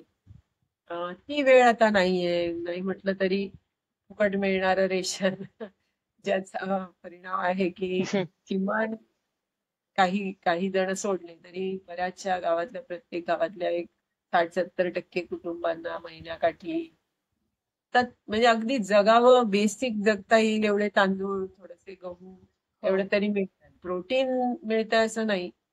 पण अजूनही आमच्या अंतर्भागातले आदिवासी स्वतःचे मासे, खेकडे मारणं, जंगलामध्ये जाऊन तिथलं अन्नपदार्थ आणणं हे करतात. त्यामुळे त्यांना सप्लिमेंटरी न्यूट्रिशन एवढं मिळतंय.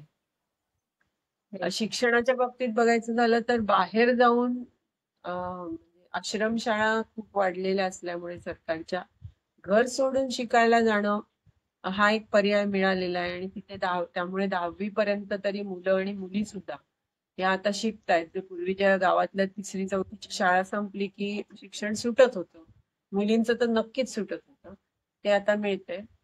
पण दुसऱ्या बाजूला त्याचा निगेटिव्ह भाग असा आहे की कुटुंबात राहून मूल वाढलं की ते कुटुंबाच्या संपूर्ण ते होत नाही. जीवनशैली आत्मसात करतं. इथे मूल हे अगदी 1ली-दुसरी पासून आश्रमशाळेत टाकलं जातं आणि ते पूर्ण 10वी-12वी होऊन बाहेर पडतं. तोपर्यंत ते आदिवासी या संपूर्ण संस्कृतीशीच तुटून जातात. कारण आश्रमशाळांमध्ये जे हम्म. शिक्षक किंवा जे काही नियमानुसार खाण्याचे प्रकार, कसं जगावं, कसं भाषा, कोणत्या गोष्टी साजऱ्या कराव्यात, या सगळ्या पद्धती ह्या सरकारी नियमांमध्ये चौकटीत असतात. त्या आदिवासींच्या जीवनाच्या चौकटीत नाही राहत. आणि मग त्यांच्या मनामध्ये जो कॉन्फ्लिक्ट तयार होतो, त्या कॉन्फ्लिक्टला सर्वच जण तोंड देऊ शकतात असं नाही. आणि त्यामुळे आपलं आई वडिलांचं आणि कुटुंबाचं जगणं गावातलं एक आहे, वाडीतलं एक आहे आणि मी जे शाळेत शिकलो ते दुसरं आहे. यापैकी मला पुढे भविष्यात कोणतं हवं याचा निर्णय घेताना या मुलांना जरा अडचण होते. म्हणजे एका बाजूला त्यांना आकर्षण असतं का आपण आपलं जंगल, आपलं घर, आपलं गाव, आपलं शेतीचं. पण दुसऱ्या बाजूला त्यांना आकर्षण असतं एका चौकटबद्ध आयुष्याचं की जे आपल्याला रेकॉग्निशन देईल. कारण रेकॉग्निशन त्याला आहे, याला नाही. हे दिसतं ना. म्हणजे मागास ज्याला हम्म. मानलं जातं त्याच्यात आपण का राहायचं? ते जरी मागास नसेल खऱ्या अर्थाने, तरी रूढ अर्थाने ते मागास आहे. हा एक कॉन्फ्लिक्ट हो. आदिवासी तरुणांसमोर आहे. आणि त्या कॉन्फ्लिक्टला त्यांना मदत करेल, हँड होल्डिंग करेल, असे इतर विचारी समाज किंवा आम्ही ज्या पिढीत निघालो 70च्या दशकात, 80च्या दशकात, तसे आता 2025च्या 20च्या दशकामध्ये बाहेर पडून त्यांच्यात मिसळून त्यांच्याशी या विषयांवर बोलणारे तरुण हे मिळत नाही. हा दुसरा म्हणजे आम्ही आलो, आम्ही शहर सोडून, वाट सोडून. पण तसे आणखीन आता तुम्ही गेलात तुमच्या भागामध्ये. पण या अशा समाजाबरोबर येऊन राहणारे असे मात्र आता कठीण मिळेल. तर हे काही हम्म. पॉझिटिव्ह काही निगेटिव्ह निरीक्षण आहेत माझे. लोक खाणं, पोट बरोबर. भरणं हा एक अत्यंत पॉझिटिव्ह गोष्ट दिसेल. ते कशाने भरतायत? सकस अन्नाने भरतायत का निकस अन्नाने भरतायत हा बाजूला ठेवूया.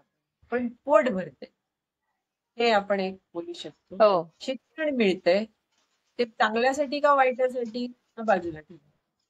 पण हे जर काही काही निर्देशांक धरले तर ते आज उपलब्ध आहेत आदिवासी जे पूर्वी नव्हते. त्या पूर्वी नव्हते. त्याबरोबर पूर्वी नव्हते बरोबर. असे अनेक धोके, प्रलोभनं आणि त्यातून निर्माण होणारे प्रश्न हे पण आले.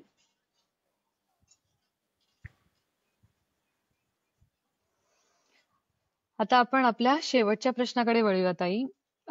मला आता तुमच्या कॉन्व्हर्सेशन मधून बऱ्याच गोष्टी शिकायला मिळाल्या. त्यातलं एक म्हणजे की आपण आपल्याकडे खूप जमवायला नाही पाहिजे आणि ऍट द सेम टाइम आपण आपल्या आजूबाजूच्या समाजाचा पण विचार केला पाहिजे. तर या अनुषंगाने तुम्ही आजच्या युवकाला काय मेसेज देऊ इच्छिता की जेणेकरून त्याला समाज बांधिलकी पण राहील आणि ऍट द सेम टाइम जर तो एक्स्ट्रा कमवत जरी असेल तरी तो कॉन्ट्रीब्युट पण करेल सोसायटीला. तर ह्या काय मेसेज असेल तुमचा? कठीण अवघड प्रश्न आहे हा. कारण असे मेसेजेस देऊन काही होतं असं वाटत नाही. पण तरी सुद्धा खरं आहे की काहीतरी वाटतं की सारखं आपण सांगावं तसं. म्हणजे मला असं वाटतं की बाकी सगळं सध्या आपण समाज बाजूला ठेवू. पण मला आजच्या तरुण पिढीला जिला आपल्या भविष्याचा खरंच काही काळजी असेल, तर एक नक्की सांगावंसं वाटतं की तुमचं भविष्य धोक्यात आहे. वेल सेटल्ड वाटणाऱ्या लोकांना पण हे लक्षात घेतलं पाहिजे की तुमचं आयुष्य धोक्यात आहे आणि पृथ्वी धोक्यात आहे. समाजाचा आपण सध्या विचार बाजूला ठेवू. उच्च-नीच, स्वातंत्र्य, समता, न्याय हो. सगळं सध्या थोडं 2 मिनिटं बाजूला ठेवू. त्याचा संबंध आहे या धोक्याशी. पण सध्या जर बाजूला ठेवलं तर मला असं वाटतं की सर्व शिक्षित, उच्च शिक्षित आणि वेल सेटल्ड लोकांनी सुद्धा जर या गोष्टीचं भान ठेवलं की आपण एका अशा कड्यावर उभे आहोत की जिथून कडेलोट होणं हे 80% नक्की आहे आणि 20% अशी वेळ आहे की आपण मागे वळू. आणि आपण आत्ता निर्णय घेणं फार गरजेचं. कारण थिअरी बघितली तर सगळ्यांनाच माहितीये की ग्लोबल वॉर्मिंग, क्लायमेट चेंज, एकूणच काय चाललं आहे आपलं, ग्रीन हाऊस गॅसेस, हे सगळे शब्द अगदी आपल्या सोशल मीडियावर असे गोल गोल गरगर गरगर सारखे फिरतायत. पण याचा सिग्निफिकन्स आपण लक्षात घेत नाही आहोत. खूप दुःखाची गोष्ट. म्हणजे आपण गोड्या पाण्याचा साठा, ज्या 9, म्हणजे शास्त्रीय दृष्ट्या बोलायचं झालं तर 9 बाउंड्रीज अर्थच्या, पृथ्वीच्या 9 मर्यादा शास्त्रज्ञांनीच ठरवून ज्या सांगितल्या आहेत, की ज्या जर ओलांडल्या तर मानवी नाही संपूर्ण सजीव सृष्टी धोक्यात आहे. आणि आपल्याला 6 मर्यादा आपण ऑलरेडी ओलांडल्या, बापरे. याची जाणीव IIT इंजिनियर्स पासनं उत्तम उत्तम IT सेक्टर मधले लोक यांना नाहीये असंच लक्षात. ग्लोबल वॉर्मिंग हे शब्द इतके आता गुळगुळीत झालेत की त्याचा एक म्हणजे एक फॅशन म्हणून वापर होतो. पण लक्षात घ्यायला पाहिजे की आज गोड्या पाण्याचा साठा एकच विषय घेतला तर आपण पुढच्या 2-3 पिढ्यांचा गोड्या पाण्याचा साठा संपवू. ही बाउंड्री आपण आधीच ओलांडली. बायोडायव्हर्सिटी जी अन्न उत्पादनासाठी सगळ्यात महत्वाची. जैविक विविधता नसेल तर शेती शक्य नाही. मधमाशा नसतील तर शेती शक्य नाही. हे बोललं जातं, हे वाक्य सगळ्यांना माहितीये, पण याचा अर्थ आपल्याला माहिती नाही. कारण आपण मधमाशा या आपल्या आजूबाजूला राहणार नाहीत ही व्यवस्था करतो. तर जर आपण एवढंच जरी लक्षात, म्हणजे आज अगदी स्वार्थी विचार केला, जर आपण मुलं जन्माला घालत असू स्वतःची, तर केवळ त्यांच्यासाठी बँक बॅलन्स आपण ठेवणं हे हे सगळ्यात चुकीची गोष्ट आहे. सगळ्यात शेवटी आपण बँक बॅलन्स ठेवला. सगळ्यात पहिल्यांदा आपण त्यांच्यासाठी पाणी ठेवलं, त्यांच्यासाठी शुद्ध हवा ठेवली पाहिजे.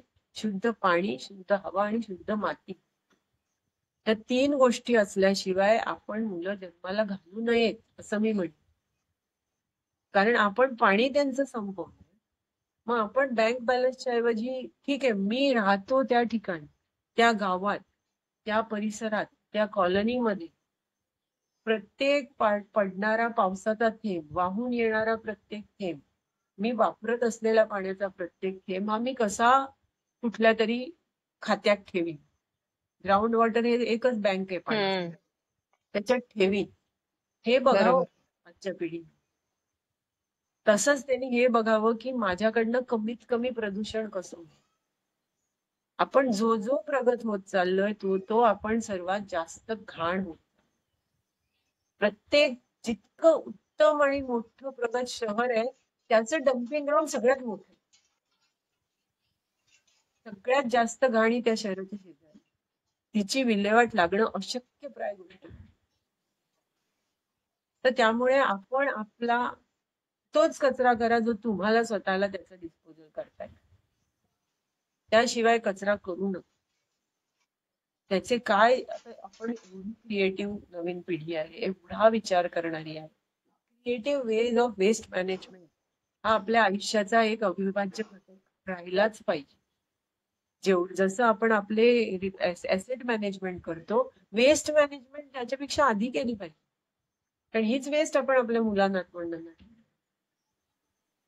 तिसरी बायोडायव्हर्सिटी, पाणी वेस्ट. बायोडायव्हर्सिटी म्हणजे मी समजून उमजून आज हजारो जर का जैविक विविधता, हजारो स्पीशीज असतील तर मी त्यातल्या 1000 तरी स्पीशीज वाचवण्यासाठी माझ्या आयुष्यात काय करतो.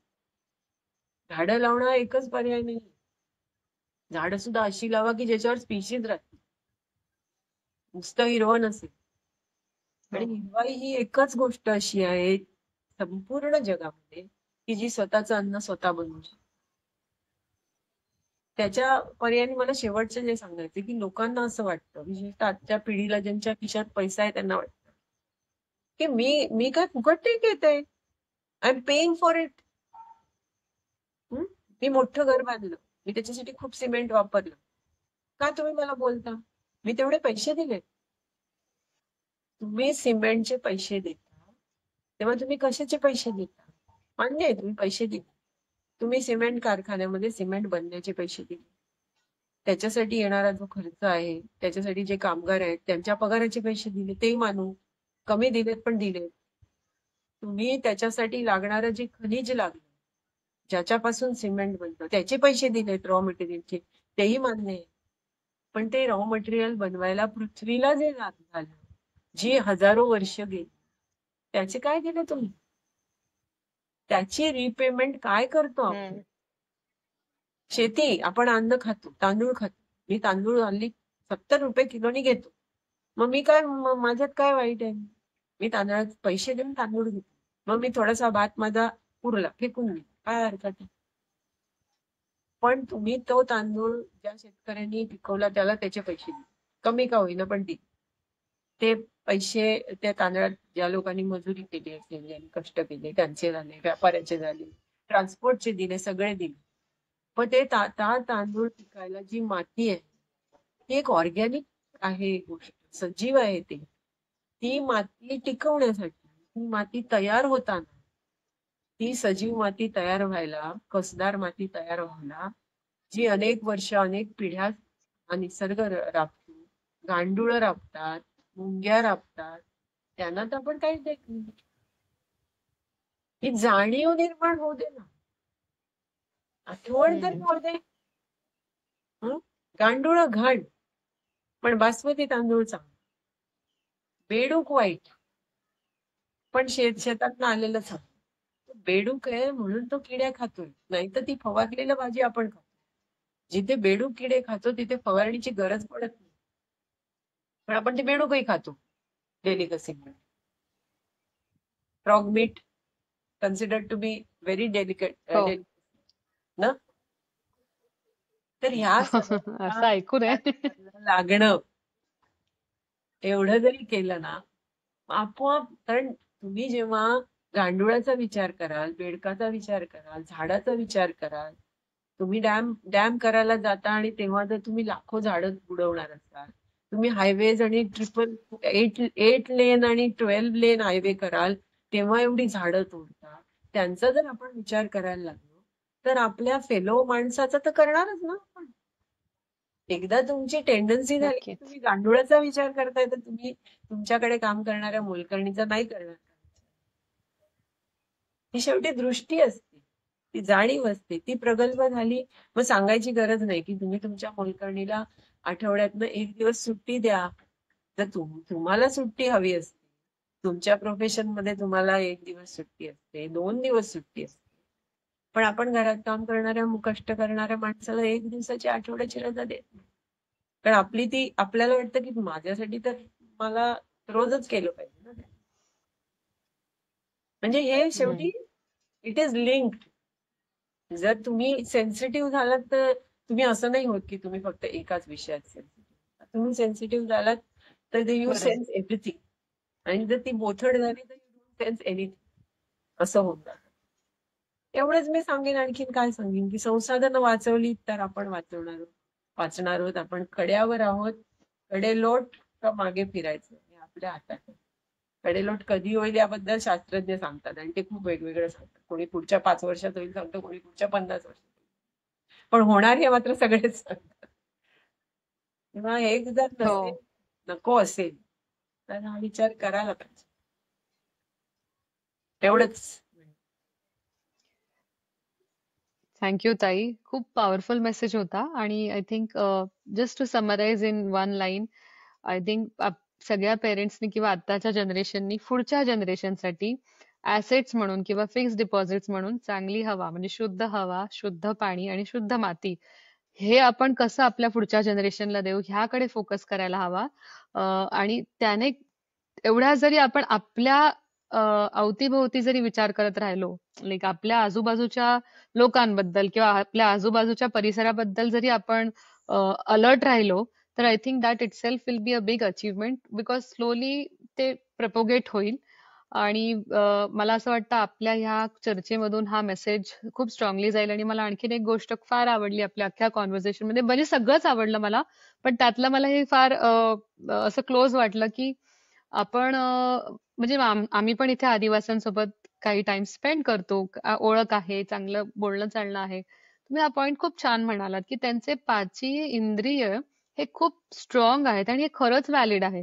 कारण बऱ्याचदा मी असं बघितलंय की अरे साप असतो, आपण तिथूनच पास होतो पण तो आपल्याला जाणवत नाही. पण वेअरएज इफ एक आदिवासी आपल्या सोबत असेल अरे तो आपल्याला दाखवून देतो की ताई तिकडे बघा, त्या कोपऱ्यात तुला तिकडे अशा अशा रंगाचा साप दिसेल, पण तो मला लगेच दिसणार पण नाही.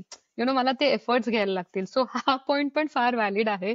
आय थिंक आपण आत शिरलं पाहिजे आणि जसं त्यांच्याकडून पण शिकण्यासारखं भरपूर आहे. ताई, तुमचं आयुष्य, संघर्ष आणि काम हे सगळं खूप प्रेरणादायी आहे. आणि हे ऐकून एक गोष्ट नक्की उमजते की बदल घडवायचा असेल तर फक्त ध्यास असायला हवा. सो मी मनपूर्वक आपले धन्यवाद, म्हणजे खूप खूप धन्यवाद. खरंच चांगलं वाटलं तुमच्याशी बोलून आणि फारच प्रेरणादायी आहे तुमची वाटचाल. So thank you once again की तुम्ही द अवेकनिंग ट्रेल वरती वर आलात आणि आमच्या प्रेक्षकांसोबत खूप इन्फॉर्मेटिव्ह इन्फॉर्मेशन शेअर केली. Thank you so much once again. Thank you. मी सुद्धा तुमचे आभार मानेन, कारण बरेचदा आपल्या डोक्यात काही गोष्टी असतात पण त्या आर्टिक्युलेट करायला वेळ नसतो किंवा आपण करत नाही, आणि तसं खूप लिखाणही करत नाही.